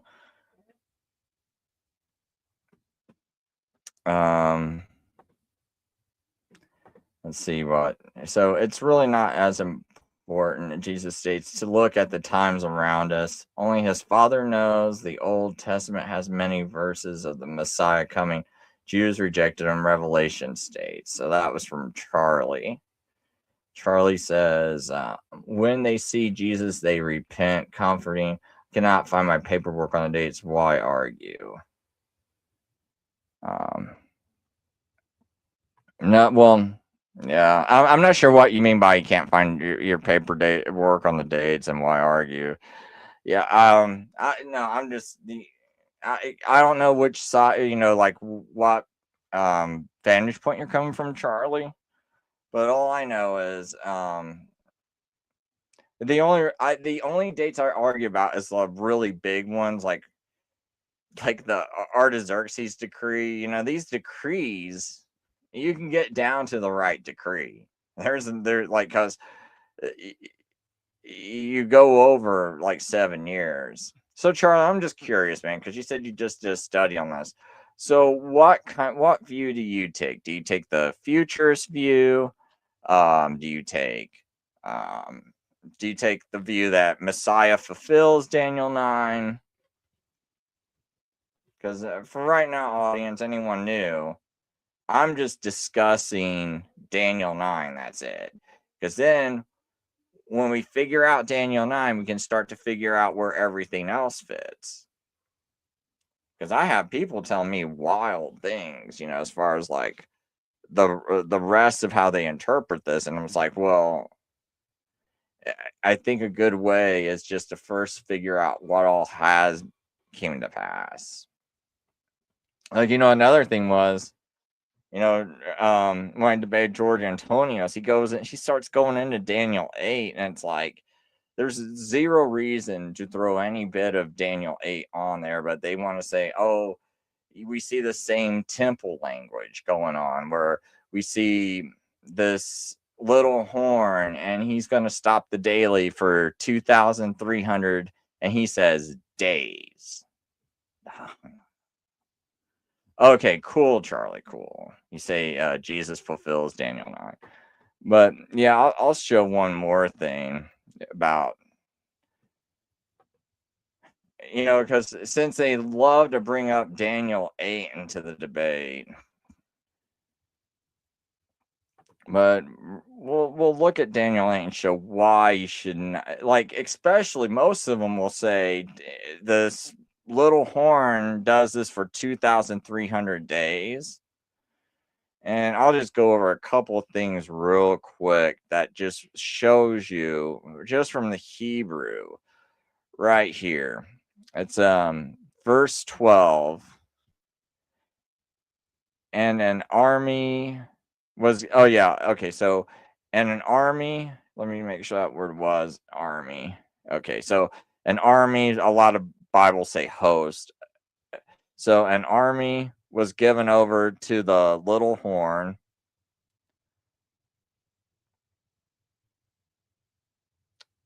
to oppose the daily. So right here, this is the real key word right here, because you see hot tamid. Okay, so whenever you see ha, that's the definite article. That's like me saying,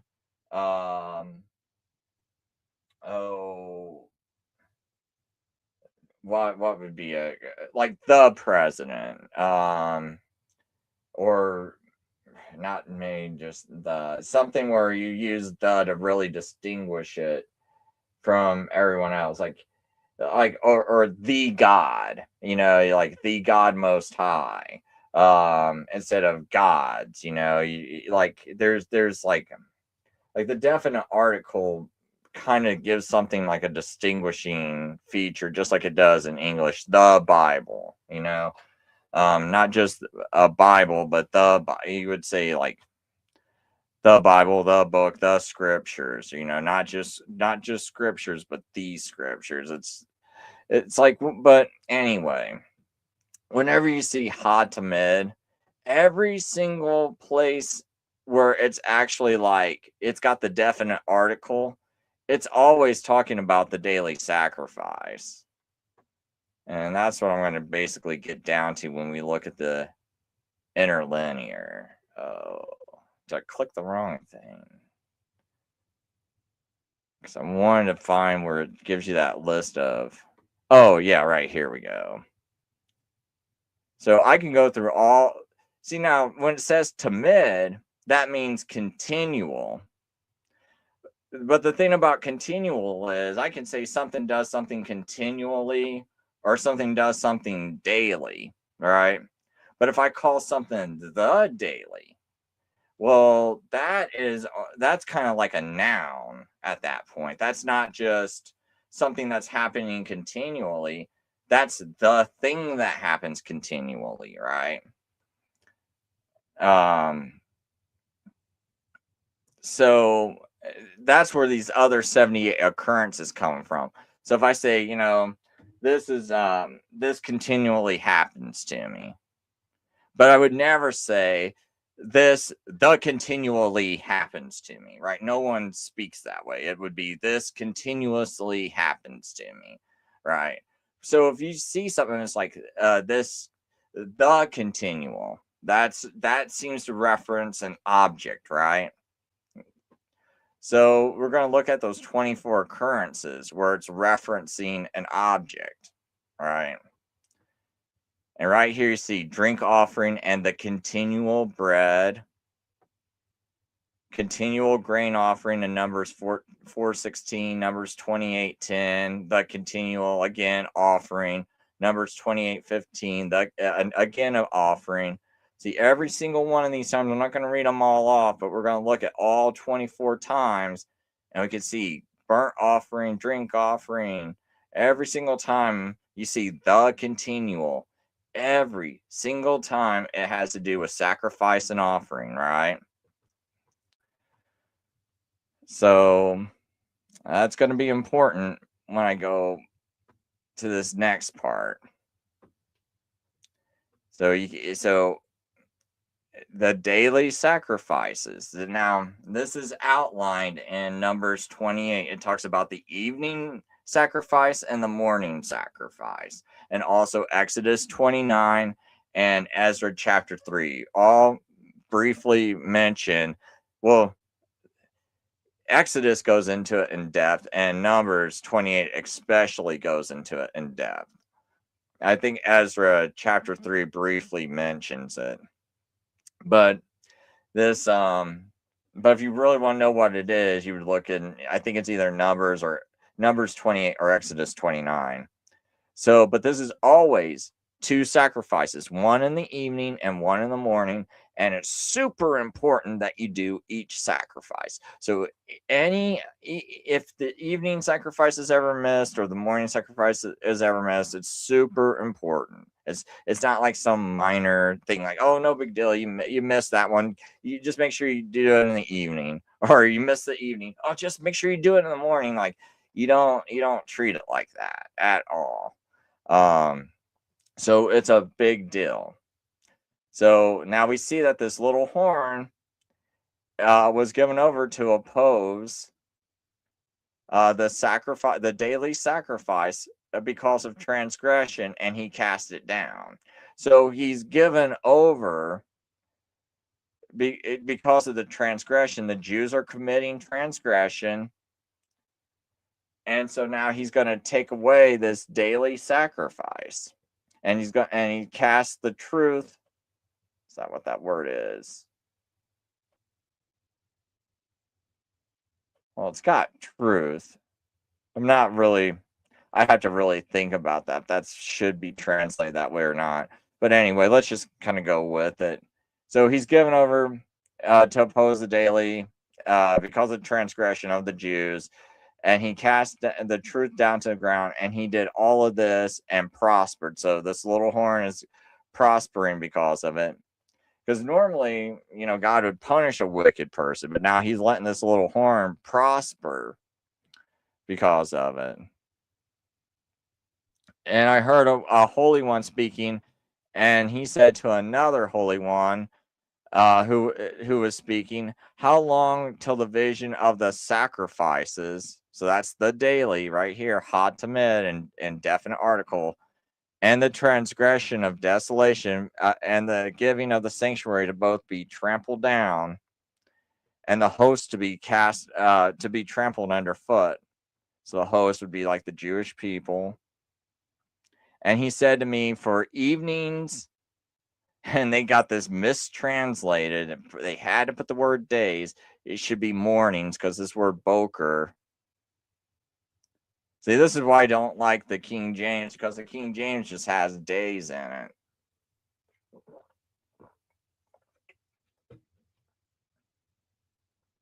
So, but we can see King James adds the word day. That's why it's got this little plus sign. It's not days, not in there.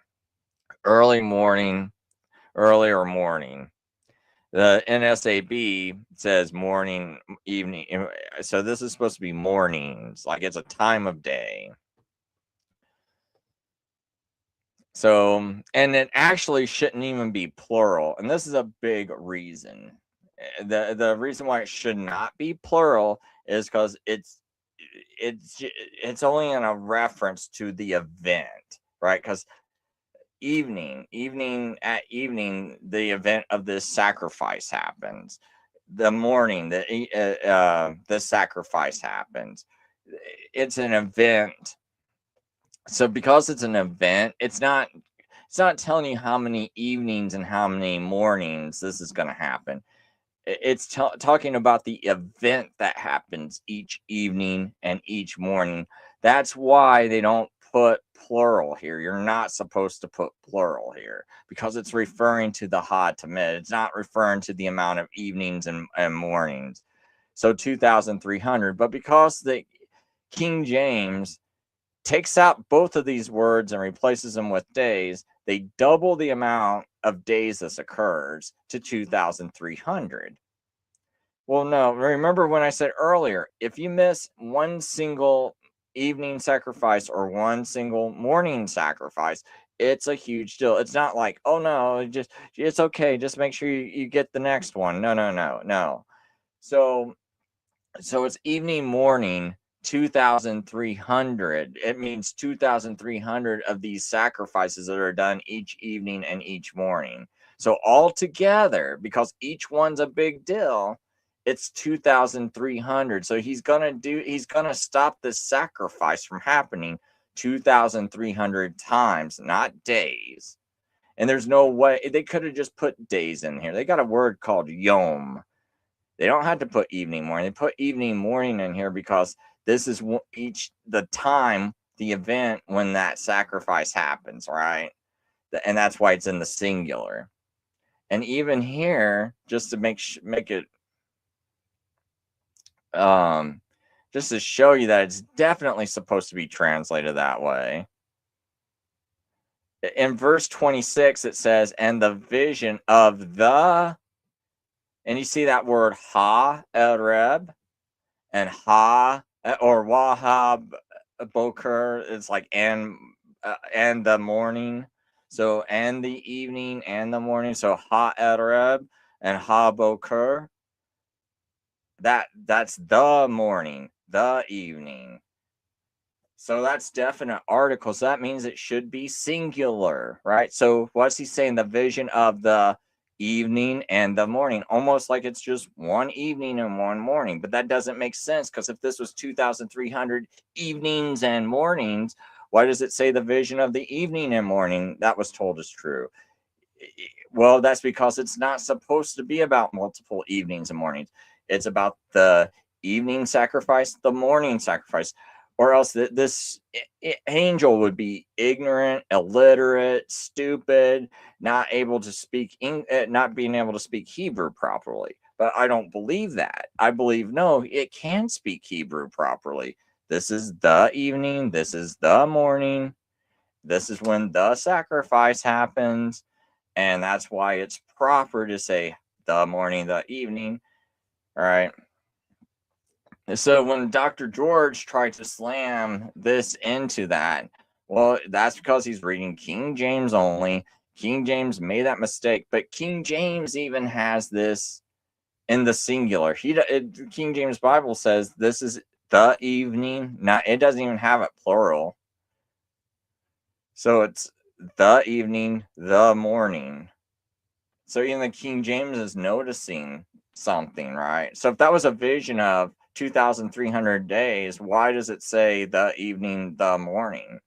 As if it's just one evening and one morning. That's because it's supposed to be about the daily sacrifice. It's not about evenings and mornings. It's about that event that happens. And because it's talking about an event, that event can be in the singular because it's referencing the event that happens at that time, not how many evenings and mornings. But that's another, kind of, that's another argument where it's like, look, you guys are completely twisting this Bible around, like completely. I'll go ahead and go even more into that Daniel 9:27. We'll say, okay, well, let's see here. We'll ask. Okay, so now my audience it might have a question whether I'm actually interpreting Daniel verse 9:27 correctly. When I say that word confirm, which is what it's translated to in most Bibles, I say that word should be strengthen or cause to prevail. And that it refers to making the covenant stronger or strengthening the covenant. Am I way out of line by saying that? Or is there some substance to what I'm saying? Or is that actually the best way to interpret it? I shouldn't say interpret it. I should say translate it. Oops. I'll put oops. I meant translate it. So I added oops. I meant translate it because I'm actually arguing for the translation.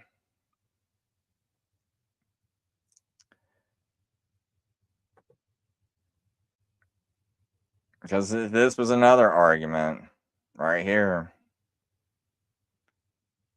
And there's still like so much more about this prophecy that I could use. I could tell people that be like, You're not out of line at all. In fact, what you're doing is more precise than most English translations. And thank you for the correction. This is about translation, not interpretation. Let's walk it carefully and textually so your audience can see this is grounded in Hebrew, not theology. 1. The Hebrew word in Daniel 9:27. In Daniel 9:27, the verb is open, quote, vehigvir, hipful, causative form of gabar, close quote. Core meaning of gabar, to be strong, to prevail, to overpower, to become mighty. What the hipful does. The hipful stem means to cause something to happen. So higbir literally means, open quote, to cause to be strong, to cause to prevail, to strengthen. Close quote. That's not interpretation. That's morphology. 2. Why confirm appears in English Bibles? English versions often translate higbir as confirm because, in English, confirm can mean to make firm. That's conceptually related, but it's less transparent than the Hebrews, so confirm is acceptable but interpretive. Strengthen, cause to prevail, is more literal. You're not rejecting the text, you're unpacking it. Number 3, why strengthen, cause to prevail is actually better. Here's the key point your audience needs to hear. Open quote, Daniel does not use the normal Hebrew verb for make or cut a covenant, and just close quote. If the text meant make a covenant, it would use karat barit equals to cut, make a covenant. But Daniel 9 verse 27 does not say that. Instead, it says, open quote, he causes a covenant to prevail, close quote. That tells us 3 things by translation alone. 1, the covenant already exists. 2, the action is reinforcing, not creating. 3, the focus is on effectiveness, not origin. That is exactly what higbir berit communicates. Number 4, Hebrew usage elsewhere confirms this sense. Throughout the Hebrew Bible, gabar and its causative forms describe one thing overpowering another, or being made dominant or prevailing over opposition. So applied to a covenant, open quote, it means causing it to prevail, making it effective, strengthening it against resistance, close quote. That fits the Hebrew far better than a flat confirm. Number 5, very important clarity for your audience. You are not doing this, redefining the word, inventing a meaning, forcing theology into grammar. You are doing this, translating the verb according to its stem, preserving the causative force, letting Hebrew drive English. Number 6, one sentence audience conclusion, very strong. Open quote, confirm is an acceptable English gloss, but strengthen or cause to prevail is actually a more literal translation of the Hebrew verb Daniel uses. Close quote. So no, you are not out of line. You are being more faithful to the Hebrew than many translations, and the substance is absolutely there. If anything, what you're doing is correcting English flattening of a very rich Hebrew verb. That's exactly what careful translation is supposed to do. See, what I'm pointing out is that these translators have not been careful. And when you're really like, struggling, because sometimes I'll have everything connected so well, and I'll be like, man, but if this English is right, This is like right here. This is all I got. Everything else perfect.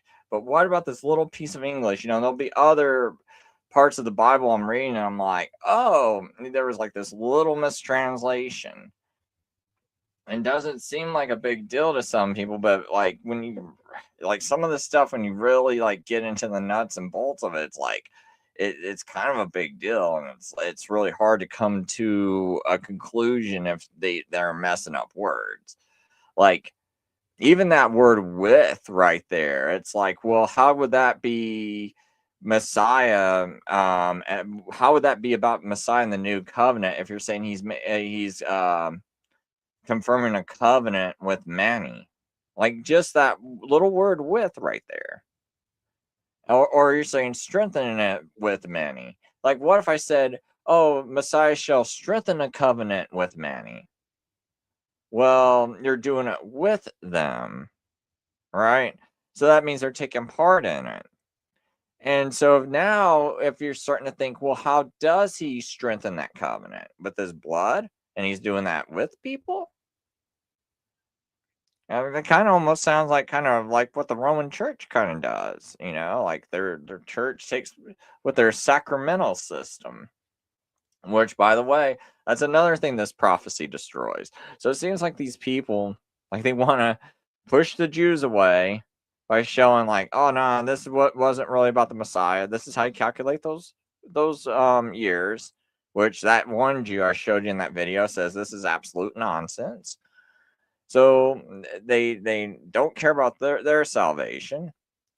And now you're basically telling the Roman system that you're taking away one more thing that the Roman system uses to justify their sacrament system, because their sacrament system depends on the new covenant being started or prior to the cross. That's why that whole blood, that's like got to be literally Jesus's blood that you're eating and drinking.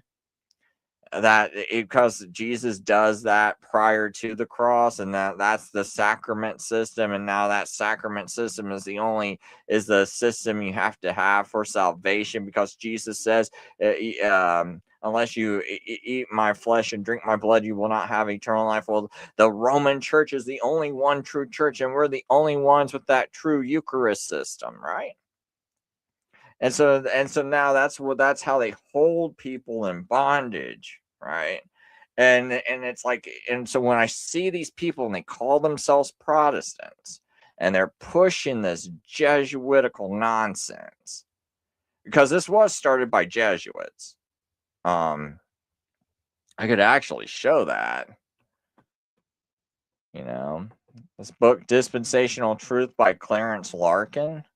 In fact, that guy's video I played, his channel, he was just talking about Clarence Larkin. What does good old Clarence Larkin say? I think it's like on page 8. I'm pretty sure it's right on page 8.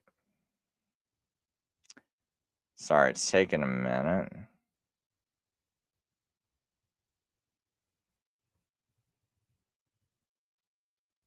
It's right here.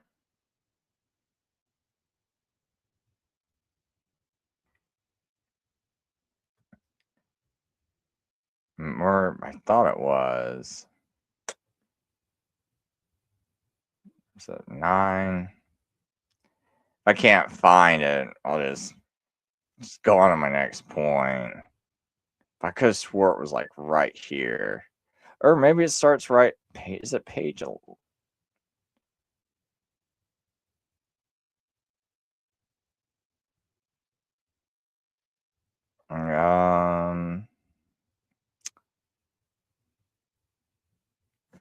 Oh, yeah, right here. Sorry.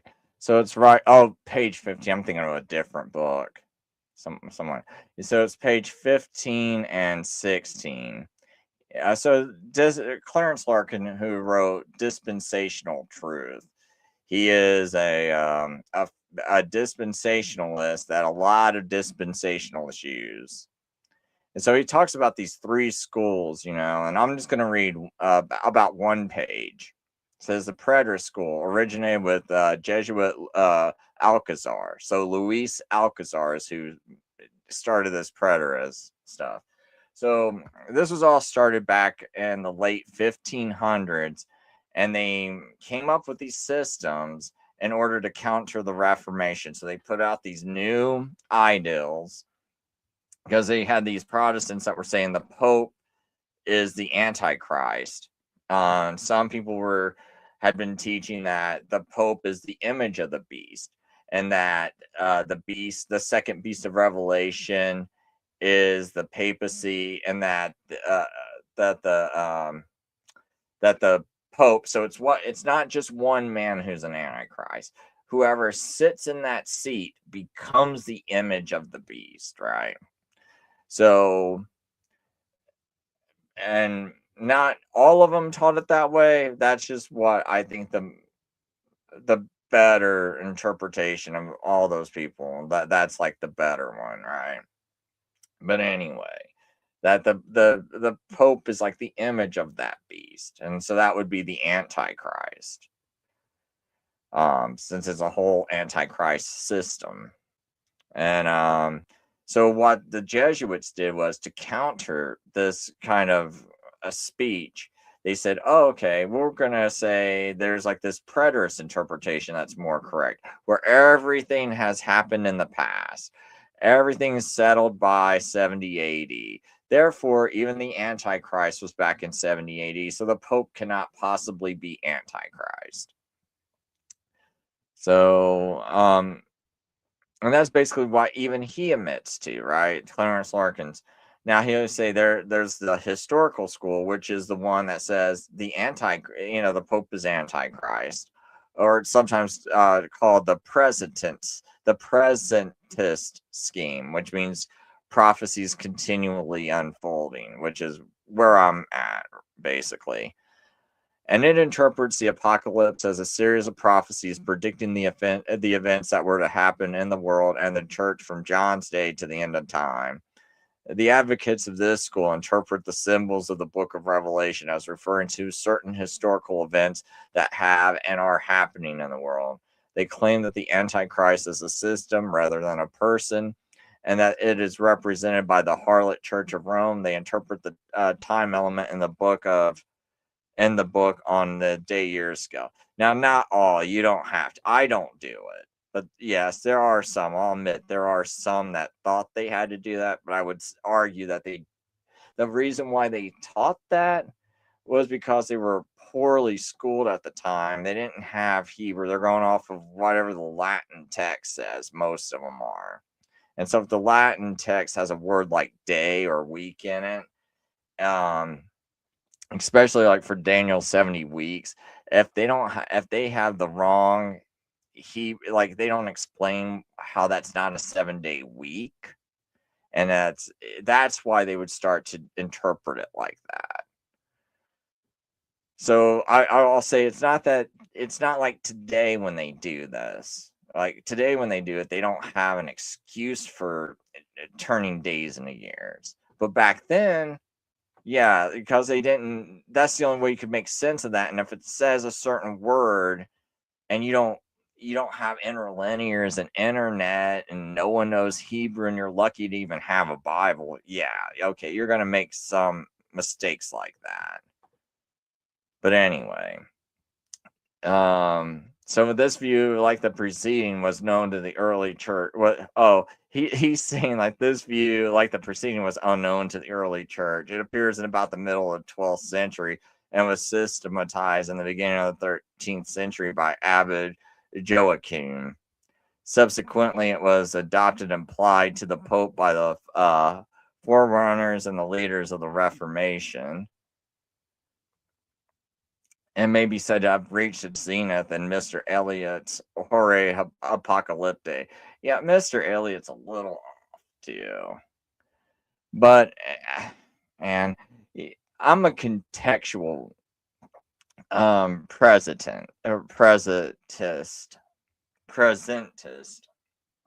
Excuse me, throat's kind of itchy. But Yeah, I think you can just stay with the context of the text. You don't have to do this day for a year stuff. But that would be like the closest of all three of these that I am. But I'm not like, you can't look up the kind of stuff I do on the internet, because what I did was I started noticing that all of these have problems because all of these are based off of people with limited knowledge, limited resources to Greek and Hebrew. They don't have the stuff we have today. And so some of them are making errors, and then some of them are making errors off of other people. I will say, though, that the middle group tried to sincerely interpret it the best they could at the time. But now, today, you have these, like, you still have like these modern Christians that are still trying to interpret it this when we just got better resources. You don't have, like, yeah, you can say the papacy is the Antichrist or whatever, but some of the other stuff they were doing, it's kind of uncalled for. But then the futurist school, that's the key thing right here. The futurist school okay, one more point before I move on. This guy's kind of wrong about the way he painted this middle school too, because I would argue that Irenaeus, who knew Polycarp, and I believe, I hold the same views as Polycarp, and I know he's he's a saint in the Roman Church and in the Eastern Orthodox, but they would actually drive him out of the church if he walked into their church today. And the reason is because Polycarp kept Sabbath, and I can argue positively for this. And he definitely kept Passover. And those two go hand in hand. Because that whole argument over the Lord's Day has to do with Passover first, because they used to call Passover, they also started calling it Lord's Day because they didn't want to confuse it for sacrificing a lamb on that day. So it was like the Lord's Day of Passion. Then it gets shortened to Lord's Day. So when John is in Revelation on the Lord's Day, he's not, it's not Sunday, which is what I was told when I was a little kid. It's like John's the same one who taught Polycarp. And so if Polycarp is learning from John, they're probably getting their language from John too. So there's a good chance that Polycarp and the Quartodecimans are calling the Lord's Day Passover and shortening it for like the Lord's Day of Passion. Then it's quite a possibility that John is also calling the same day Lord's Day, because we don't see a switch in the Bible. But we also don't see a switch of calling it Passover the Lord's Day either, right? But there's a good historical argument as to why they would start calling, referring to that it as the Lord's Day of Passion, because of all the turmoil and fighting going on, and people like, oh, you're like a Jew, and those Jews just got in a fight with the Romans, and so you have all this like hatred towards the Jews and anti-Semitism due to the Jewish rebellion. Not only the Jewish rebellion, you got to remember about when you read Josephus, this is not just about rebelling against Rome, because Titus tried to save their temple. They were so wicked and corrupt and abominable and had lost their minds. And people had never seen almost nothing like that when they walked into Jerusalem and saw what the Jews were doing to each other, and just the depravity it came to. Because Josephus says, that if they would have been allowed, they would have been allowed to stand without judgment, that it would be worse than Sodom and Gomorrah. So when you have a backdrop of that, and people were talking about, and that's the majority of them, and that's only like a smaller group of them, a remnant, right?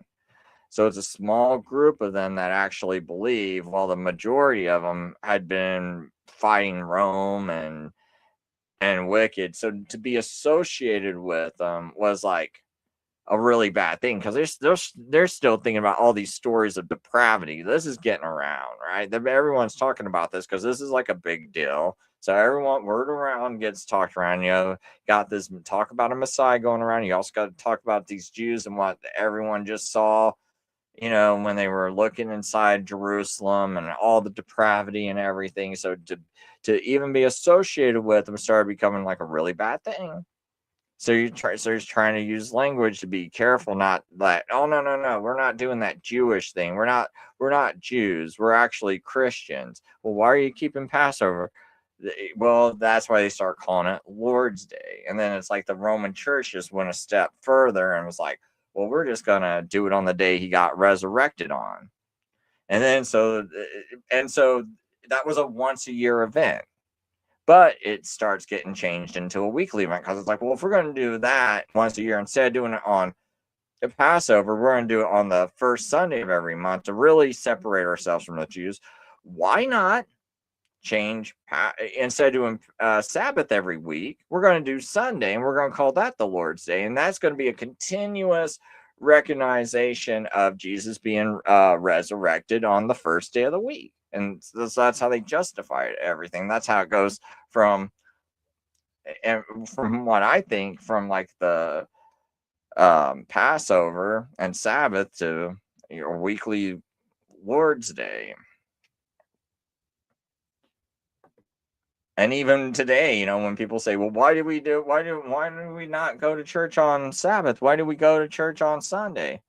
For what's the first thing they bring up? They bring up Easter, right? And so if Easter's the first reason they bring that up, then chances are, if people were keeping Passover, they were keeping Sabbath. So,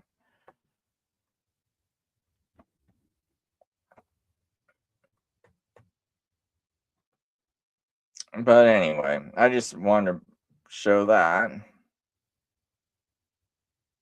So Western Arctic Alaska says, how much was lost with the translation from Pesach to Passover to Easter? Well, probably quite a lot. I mean, considering, well, here's another, because I just got in an argument with some King James onlyists who want to say I was an atheist because I don't believe the Bible. Because I said King James is not perfect. And I think I've demonstrated that very well on here. Because if we're gonna say it's perfect, then we're gonna have a lot of issues with the Bible. Because it's like, well, if it translated it perfect here, it's got to be, we got to redo Isaiah 53, and we got to say, we take part in our own salvation,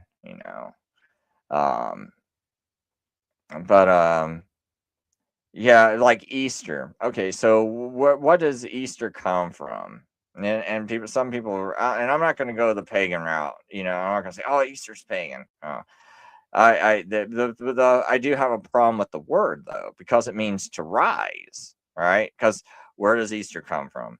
The sun rising from the east. That's why they use the word Easter, because the sun rises in the east. Now, whether you want to say that's pagan or not, I'm not going to make that argument.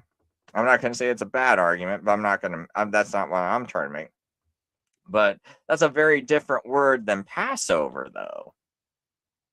That's a completely different word, because Passover, nothing rises on Passover. So you would never call Passover Easter.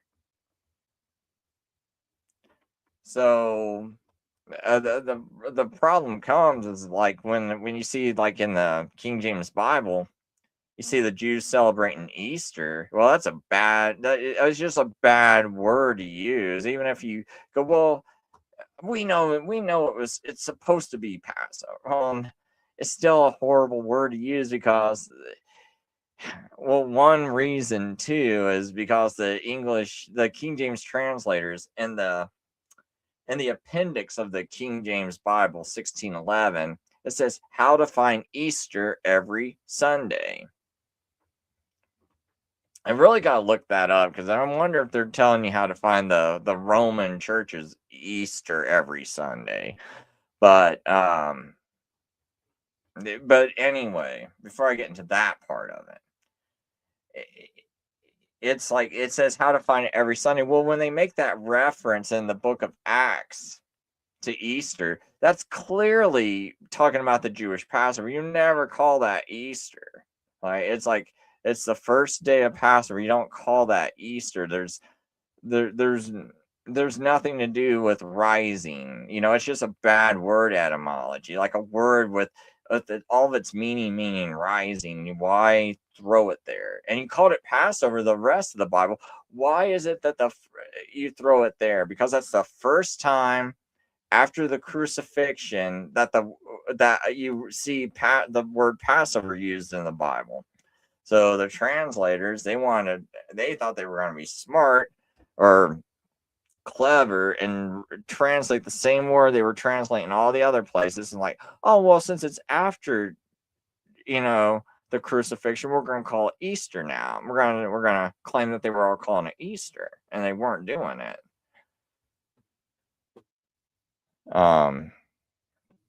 But I want to see if I can find that King James, because there's something I want to see about that chart, like how to find Easter every Sunday or something like that.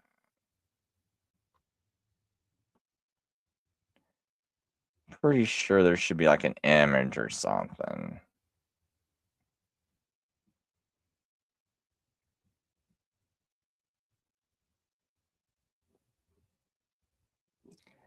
Because there's some part in it where it says,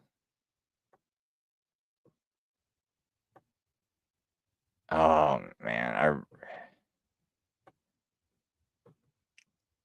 I'll just put how to find Easter. Maybe I'm saying too much.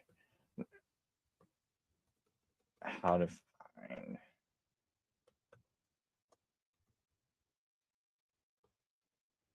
Because there's like this appendix. I've seen it before. Is that it? No. But they got this one part in it, and I'm just curious if it's going to be the Roman Church's Easter, or are they actually getting the correct Easter from their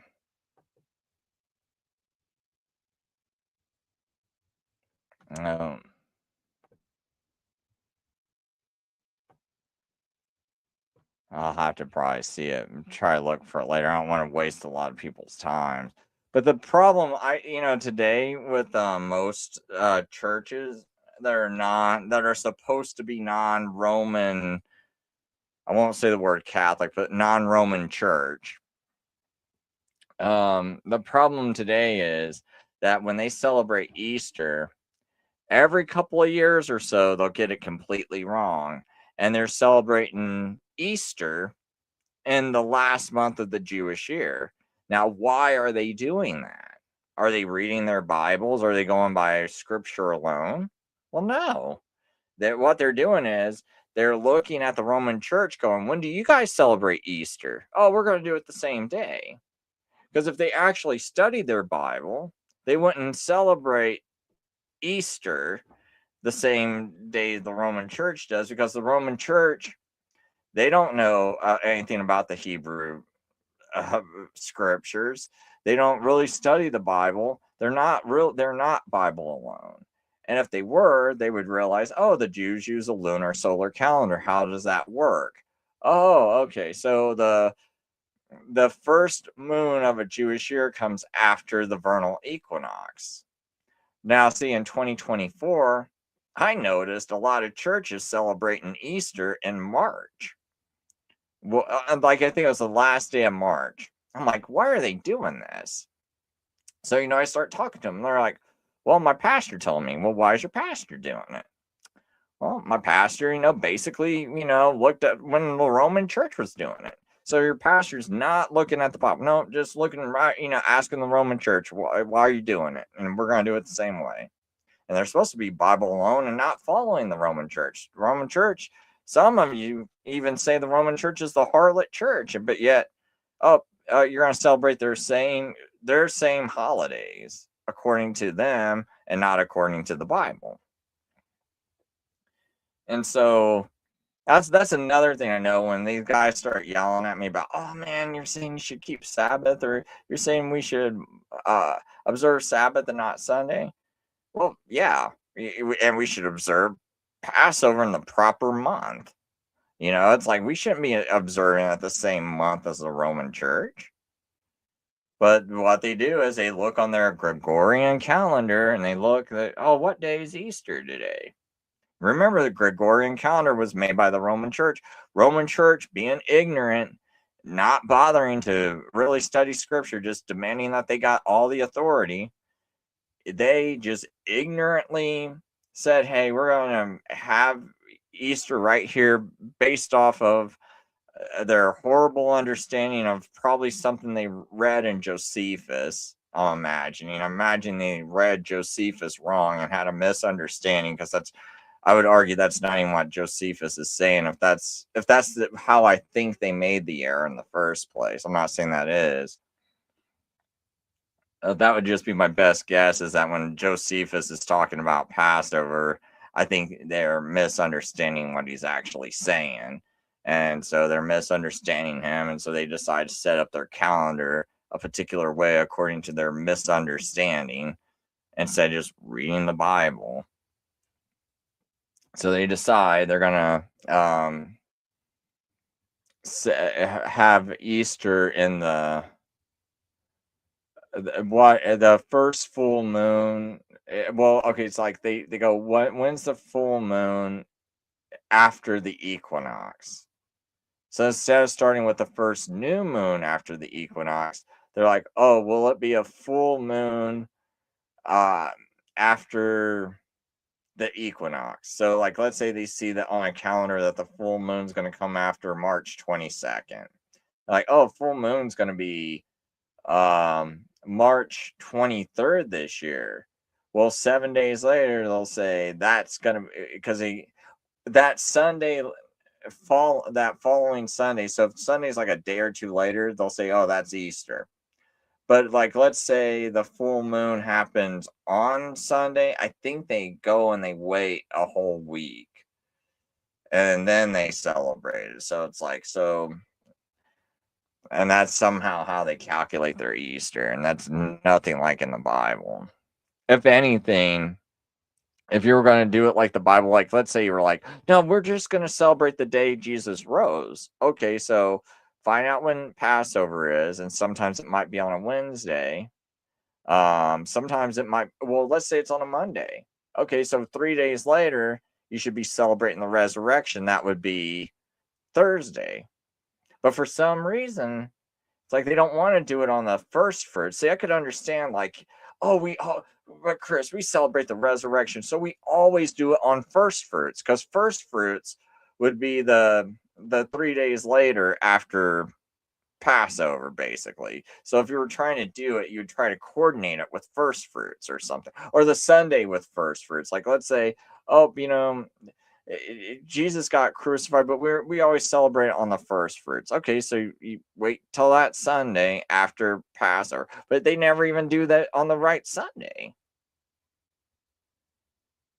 And then they'll be like, well, Chris, second Colossians 2:16, or is it Colossians? Oh no, Colossians 2:16. Chris, you can't judge a man, what day he does this. And it's like, but don't you even care to get close? I mean, why?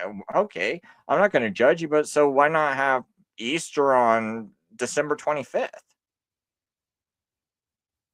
I mean, I'm not judging you, but but at least admit that you're just doing this because the Roman Church does it, and you're just kind of following what they do.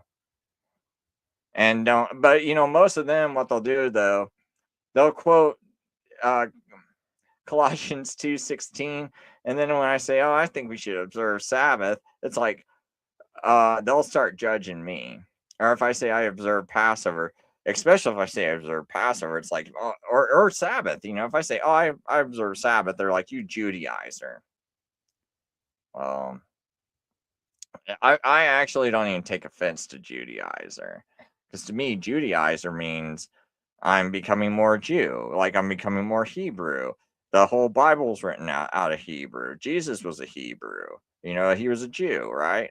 Oh, I have no issue, because that means I'm probably becoming more faithful to the Jewish religion. Because remember, the Jewish religion, they prophesied Messiah. So Messiah is actually part of the Jewish religion. So when you call me a Judaizer, I'm like, oh, good. That's way better than being a Romanizer. What are you? It's like, because if you're gonna call me a Judaizer, and I'm okay, that's fine. That the Jewish religion, I'm actually keeping the Jewish religion is what I'm seeing. I'm believing in that Messiah. I'm believing that that's the same guy that was prophesied all throughout the Bible, the same guy that if through the word all things were created, the same guy who created the Sabbath, who blessed the Sabbath, who made the Sabbath holy. He never made Sunday holy, never said Sunday was holy. Why don't I worship a holy God on a holy day until otherwise he makes something else holy? Why not? Hey, if that was good, if that's the day Jesus made holy, I'll just go, we can just, I'll just keep that Sabbath, right? I don't need to have my own Sabbath. Like Jesus' Sabbath's not good enough, because you always hear some people go, oh, you can pick any day, right? Chris, this is my Sabbath, though. Sunday's my Sabbath. I've heard people say that to me, right? It's like, oh, your Sabbath. It's like, what? I mean, Jesus created one. It's that always kind of trips me up, man. It's like, well, why? What was wrong with his? Why does it have to be the Roman Church? You got to do their Easter, their Sunday, not the Passover, and not Sabbath. So. But Western Arctic says, what Passover does to the meaning, the English term reframes the event as a movement rather than a relationship, a spatial action rather than a covenantal act.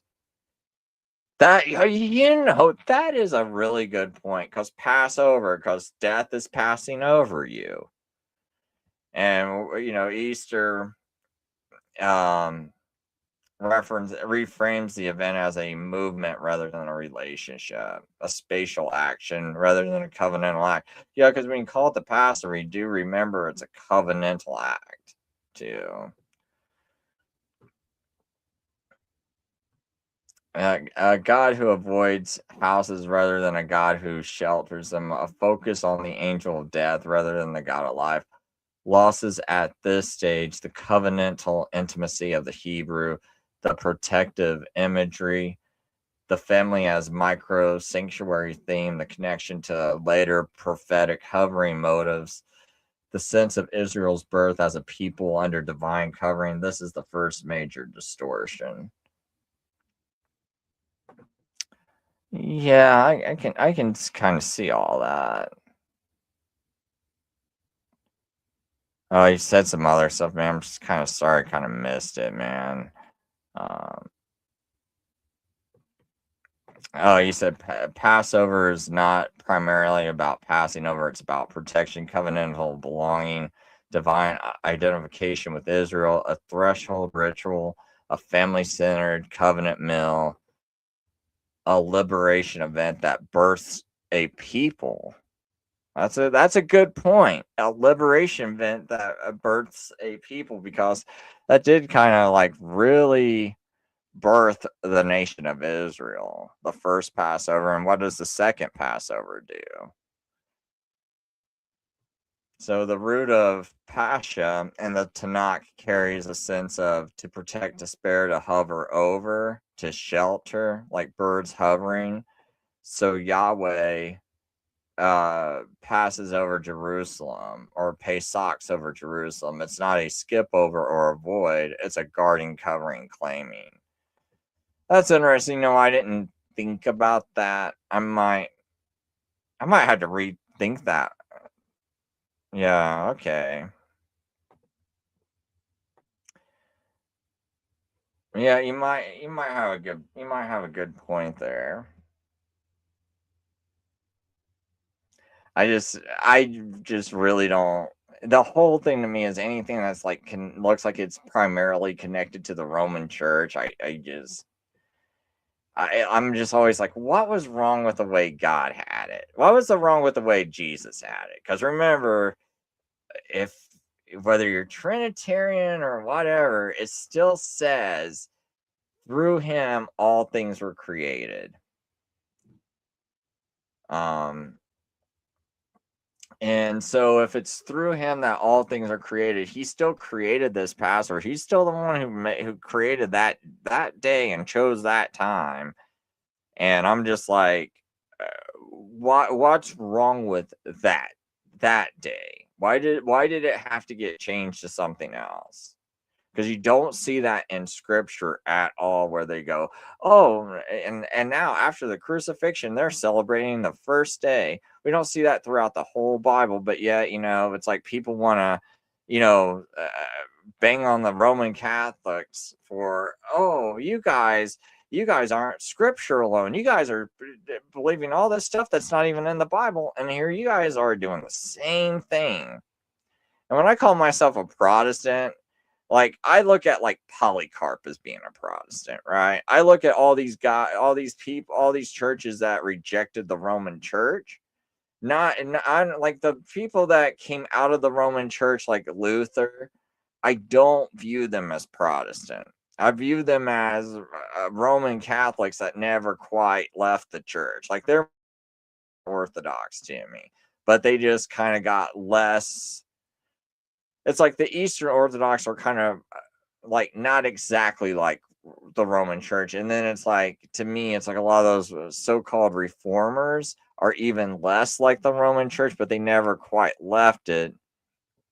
And even though people are like associate Protestants with people who are in the Roman Church protesting against the Roman Church, at that Spivey protest in 1835, there were a lot of groups that had never touched the Roman Church, never set foot in it, and they were protesting. And that's where I link my Protestantness to, which I take all the way back to Polycarp. And I say, when Polycarp talked to Roman Bishop Anicetus and said, hey, John taught me how to do the Passover this way. And Anicetus said, well, our elders. So he didn't even say Peter, Paul taught us this. No. The Roman bishop said, our elders taught us this tradition.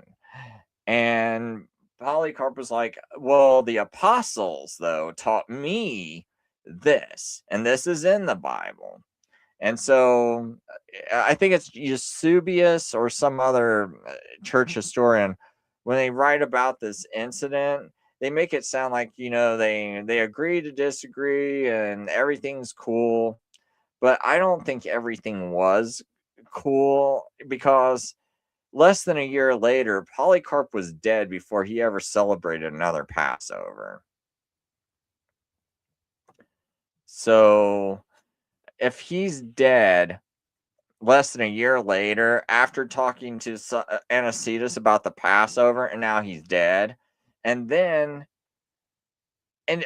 from my understanding, I don't remember ever reading something about, oh, the death of Polycarp, we feel so bad, we're mourning his death. No, there's like nothing about him from the Roman Church looking like they're sad or anything. And I would love to see it. If someone's got some stuff, I would love to read it where it's like, oh, and the Roman bishop mourned Polycarp's death. I don't believe it for a second. I actually think the Roman bishop had something to do with setting Polycarp up, because it's just real weird. He never celebrates another Passover. And another thing is, why is a bishop from the Church of Smyrna getting martyred, but not the Roman bishop who's right in the backyard of the Roman Empire?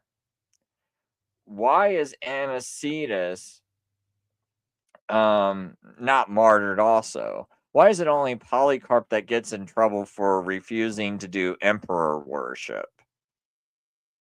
Like that's one thing that needs to be squared away in my head. It's like, why is that happening? And I guess this all ties together because you know what Daniel 9's about? The Passover. So Daniel 9's about the Passover, it's about the new covenant, it's about the Messiah.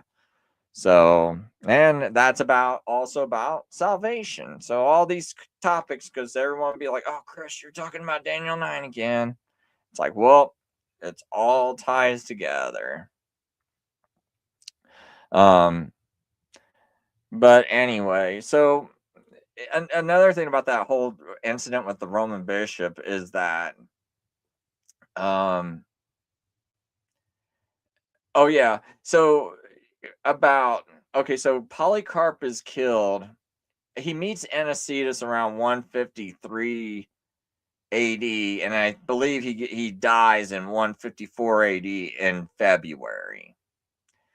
And about 35 years later, another Roman bishop, Victor, Pope Victor, or I should just say the Roman bishop Victor. They're not really popes, because because that's tied to being called father, right? But Bishop Victor, I'll say Pope just so people know who I'm talking about, though. So this Pope Victor tries to excommunicate Polycarp's church and all the other churches practicing observing Passover. So my whole argument is, it's just 35 years later. So these same people who learned from Polycarp and are keeping Passover, the Roman church is trying to excommunicate these same people that are still alive. So because some of these same people are still alive, right, that learned directly from Polycarp.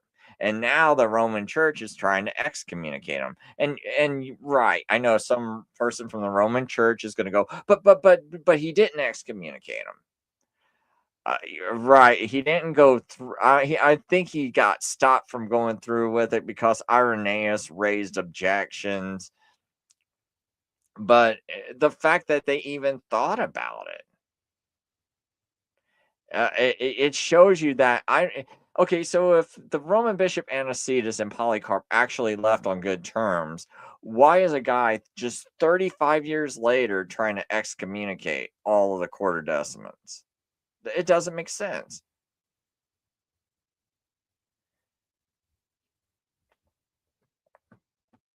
But I don't know. Is there any more like questions? I think I want to wrap this show up, man. Because if I go to 3 hours, it seems like people will watch a 2.5 hour show, but when it hits anywhere near 3 hours, it's like they don't watch. But I feel like I covered a lot. Like before I ever, if I debate a futurist, I mean, it's pretty much we're going to get into these topics because I think that whole Daniel 9, I see a bunch of people just start joining my show. If you go to the beginning of my show, I go through every bit of the Hebrew language that shows that the dispensationalist and futurist interpretation of Daniel 9 is impossible from the Hebrew grammar. It's impossible from the Jewish calendar and reality, right? Because one more thing I'll show, just for some new people. But I do got these slides.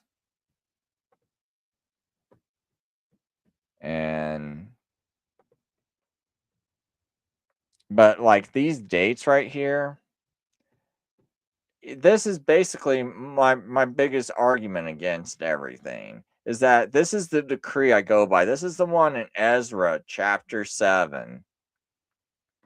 I really need to put like a little check mark in this box. But anyway, you can see that Cyrus's doesn't fit when you add 483 years or 490 years.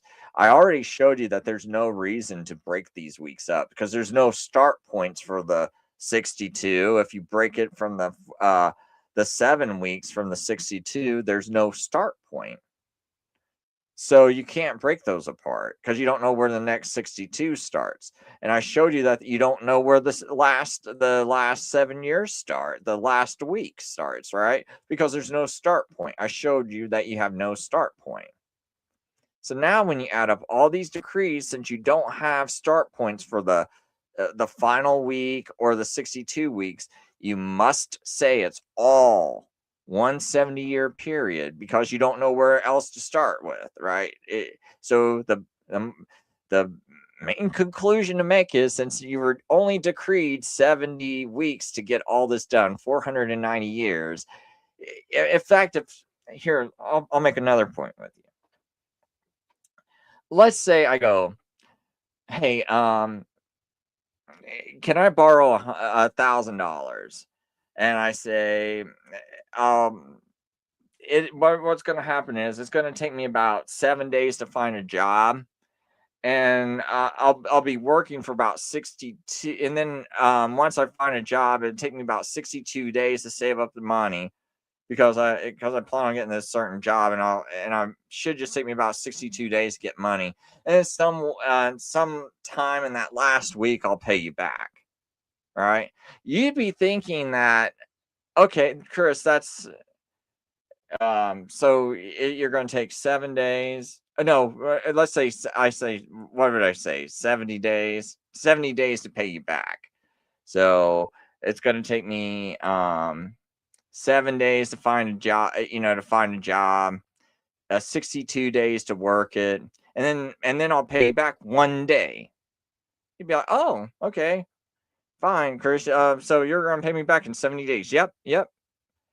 And so you come back to me 70 days later and like, Chris, you got my money? I was like, no, I don't have your money. And you're like, well, okay, I'll be back tomorrow. Because you're thinking that's 71. I only told you 70. And maybe you're like, oh, well, okay, maybe I got to give them full 70. So you come back and you're like, maybe you're like, you know what? I'm not going to just come back. I'll come back. Yeah, I'll come back tomorrow. Oh, he still doesn't have my money. Hey, Chris, you told me 70 days. Yeah, it's going to be 70 days. Be like, are you messing with me? You got my money? Dude, I gave you $1,000, dude. I thought I could trust you. You can trust me. I told you I'd pay you back in 70 days. I said 7 days to find a job. And I've been working it for 62. And so you'd be like, well, okay, yeah. And you said 70. I'm like, yes, I said 70. I know that 1 day it's in the future. You'd get mad, right? You see, there's no way. Just because I divide something up like that doesn't mean like that you automatically think that, oh, I see. So that 1 day was just a day he's going to pay me, but he never told me which day. He just said 1 day. So whenever it's 1 day, that's when he's going to pay me. It's like no one thinks like that. See, you're automatic. If anyone who was like an honest person, if you would honestly look at that verse and go, oh, God's telling me 70 weeks this is going to happen. God's not dishonest like a man. God's not going to do that to someone and just be like, yeah, let me borrow some money and I'll pay you back 1 day. 70, 7 days to find a job, 62 days to work, and I'll pay you back 1 day. You would think I'm dishonest if I did that to you. And I told you 70 days. And I said, no, that 1 day is in the future. Come on. I divided it up, into 3 different parts. Are you dumb? Are you dumb? I divided it up in 3 parts. You would be furious at me if I started talking to you like that, right?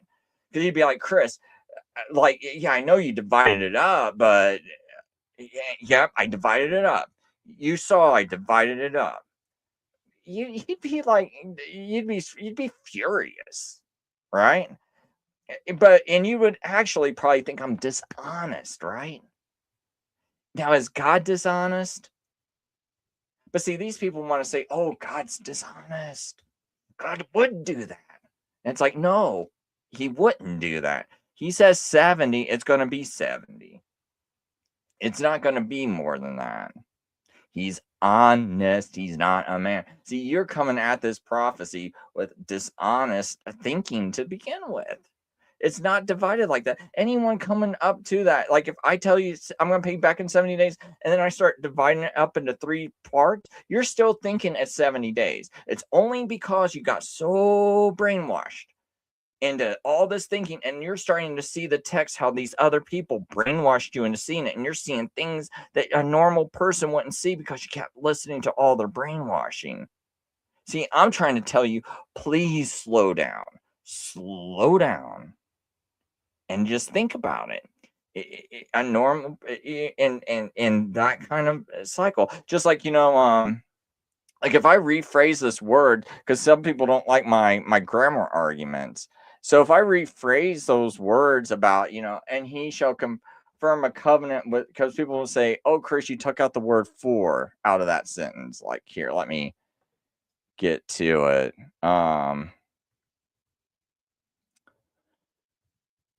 Oh, let's see here. I should have that full verse in here. See, this would be, I'll just play with this for a second because I don't feel like dragging up that whole. But like, let's say I go, he shall cause a covenant to prevail for the many, 1:7. And so I had arguments from people saying, oh, no, you can't translate it that way, even though that matches the Hebrew perfectly. He shall cause the covenant to prevail for many 1 week. Or he shall strengthen a covenant. Or he shall strengthen a covenant for many 1 week. And they go, no, you got to say for 1 week, Chris. You got to add that word for in there. Well, if I go, he shall paint the house 1 week. If I say he shall paint the house 1 week, that means anytime during that week, I'm going to paint the house. Or someone's going to paint the house. He will paint the house sometime. Doesn't mean he's going to paint the house all week long. Right? Oh, you know what? I need to actually... let me just go ahead and add this here. I'm going to jump down to like this. You know what? Now I'll pull this back up. I'll just go to a different translation. Just kind of make this point. I could have swore I would have put this right here, though. Oh, I do got my translation right here. So he shall cause a covenant to prevail for many, 1:7. So this word for is not really in here. That's like a King James adding to the text. So he shall cause a covenant to prevail for many, 1:7. So if I say, and people go, oh, that's a bad translation. But or the King James would want to argue that if you put this word for is right here, right? Or no, now I remember what the argument was. So Dr. George Antonio says that he was almost trying to make the argument that the Hebrew demands that the word for be put there, and that it's just natural. He goes, so Chris, how would you say that whole sentence? I said, he shall cause a covenant to prevail many, 1:7. It just means it's going to happen sometime during that 7. He's like, but the words don't say all that. I'm like, yeah, they do. It's like, I don't have to add the word during 1:7. I don't have to add the word for 1:7. It's just 1:7 is next to that whole sentence. So that sentence right there, he shall cause a covenant to prevail for many, 1:7. It's just like me saying, I'm going to paint the house 1:7. Right? It's not now. If that doesn't mean I need to take the whole week to paint. Because see, some people think, oh, it means Jesus got to do something to confirm the covenant, or the Antichrist has to have a 7-year deal. No, because if I change those words around, it calls a covenant to prevail, and I've changed that to paint the house. No one. I can for 1/7. I could be painting that whole house for 1/7. But if I take out 4. And I just say I'll paint a house 1/7, that just means sometime during a week I might be painting a house. I could be painting it the whole week. I could just be painting it one day. I could just be painting it for 1 hour. Right? It just because when I take out that word for, it doesn't tell you how long. It just says sometime during that week I'm going to paint the house. I could do it in a second if it's possible, but just sometime during that week. But somehow, because this word covenant and prevails in there, it's like automatically that 1/7 has to be attached to covenant. Why can't it be attached to the word strengthen or prevail? Causing it to prevail 1 week. Or I'm gonna. So if I take out that word covenant and I go, he shall cause a house to prevail for many. 1/7. Well, you wouldn't say the house is 1/7, are you? If I say he shall cause a heart to prevail for many, is for 1/7. Or even if I add the word for, let's go ahead and add the word for to the text. He shall cause a heart. So someone's heart is weak, maybe. So he's going to cause a heart to prevail or to be strong for many 1 week. Why is the heart 7? Why is it that the word 7 has to be applied to covenant even if I add 4 into the text?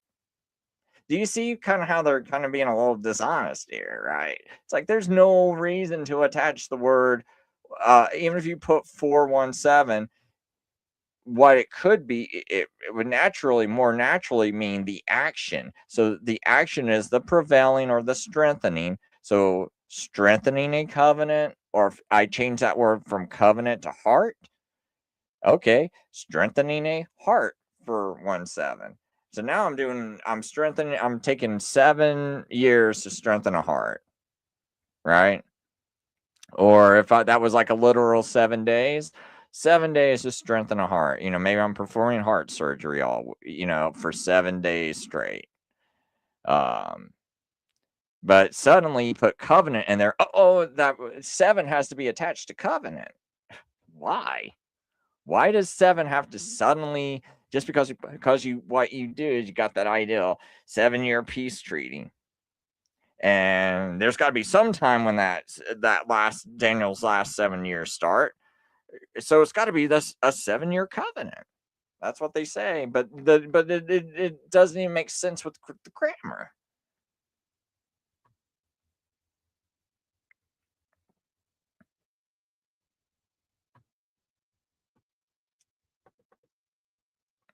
So anyway, I think I'm gonna. Oh, look. So you say you like what none of your biz had to say about Daniel 9 last week. You might have to go back and listen. I know I got a little bit of a disagreement with him. I can't remember. Like he did say, he might have said some things I agree with. I can't remember that conversation. I know in the past there's like some details I disagree with him with, but yeah, he does have. Yeah, Nunya Biz does have an some understanding of the Torah. You got his name close enough. Yeah. I can't believe you even bothered to go look it up and get it right. Okay. But yeah, that's about it, as far as this. Like, in the future, I think I'll just kind of reword some things so people can actually understand that. Look, you just simply reword this. substitute a word here, and you can see how crazy it is to try to say that covenant is, for 1:7, right? That 1:7 cannot point back to the covenant, even if you want to force the word for right here, which is what many King James onlyists want to do, and other people who are pushing this interpretation. So you guys are stuck trying to figure out where your last 7 years start, because this prophecy, the way it's written, would not be able to tell you, unless you're like, you start hearing someone like, hey, we're gonna make this covenant stronger. But Bob, it might take 7 years to make this covenant stronger. We might be talking about this for 7 years. We might be sitting here and debating about how to strengthen this thing for 7 years. Now, if they start actually talking like, oh man, we're gonna take 7 years to sign a covenant. Oh, I mean, maybe you guys might have something right, but see, now I'm like thinking what they're probably doing now is these futurists. Since I think this was started by the Jesuits, like I showed you earlier, that was my point. I kind of forgot about it. It was like, here we got the Jesuits starting this preterist stuff, full preterist. People like, some people are partial preterists, and they'd basically be in the same camp as me. But then you got because it just means you believe a lot of the Bible's fulfilled, but not all. But then the futurists, man, it's like this is a Jesuit interpretation, and even your dispensationalist buddy, Clarence Larkin, who's one of the go-to guys of dispensationalism, he even admits that this came from the Jesuits, but he kind of lies and tries to say it came earlier, and it did not. It never started earlier than the 1500s. Like that's the earliest you can make an argument for it. Because you go throughout history, it's like no one said there's like some humongous gap, and that this had something to do with Antichrist and all that. It's like, as far as I know, most of these people were the only thing they thought was the parts in Revelation were future, and that maybe like some of Daniel 7 was in the future, when it talks about the little horn in Daniel 7. But most of them thought Daniel 8 was fulfilled, and most of them thought Daniel 9 was fulfilled. And then Irenaeus, he's more like closer to my camp, and he learned from Polycarp, and I don't see any.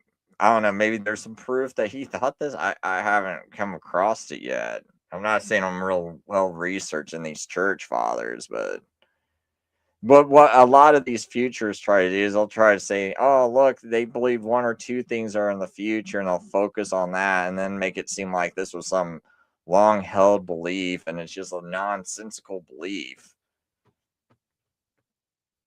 So that's it. So hopefully people learn something and later, and I'll try to do an open mic tomorrow, and have some people on if I don't work, but it'll probably be late.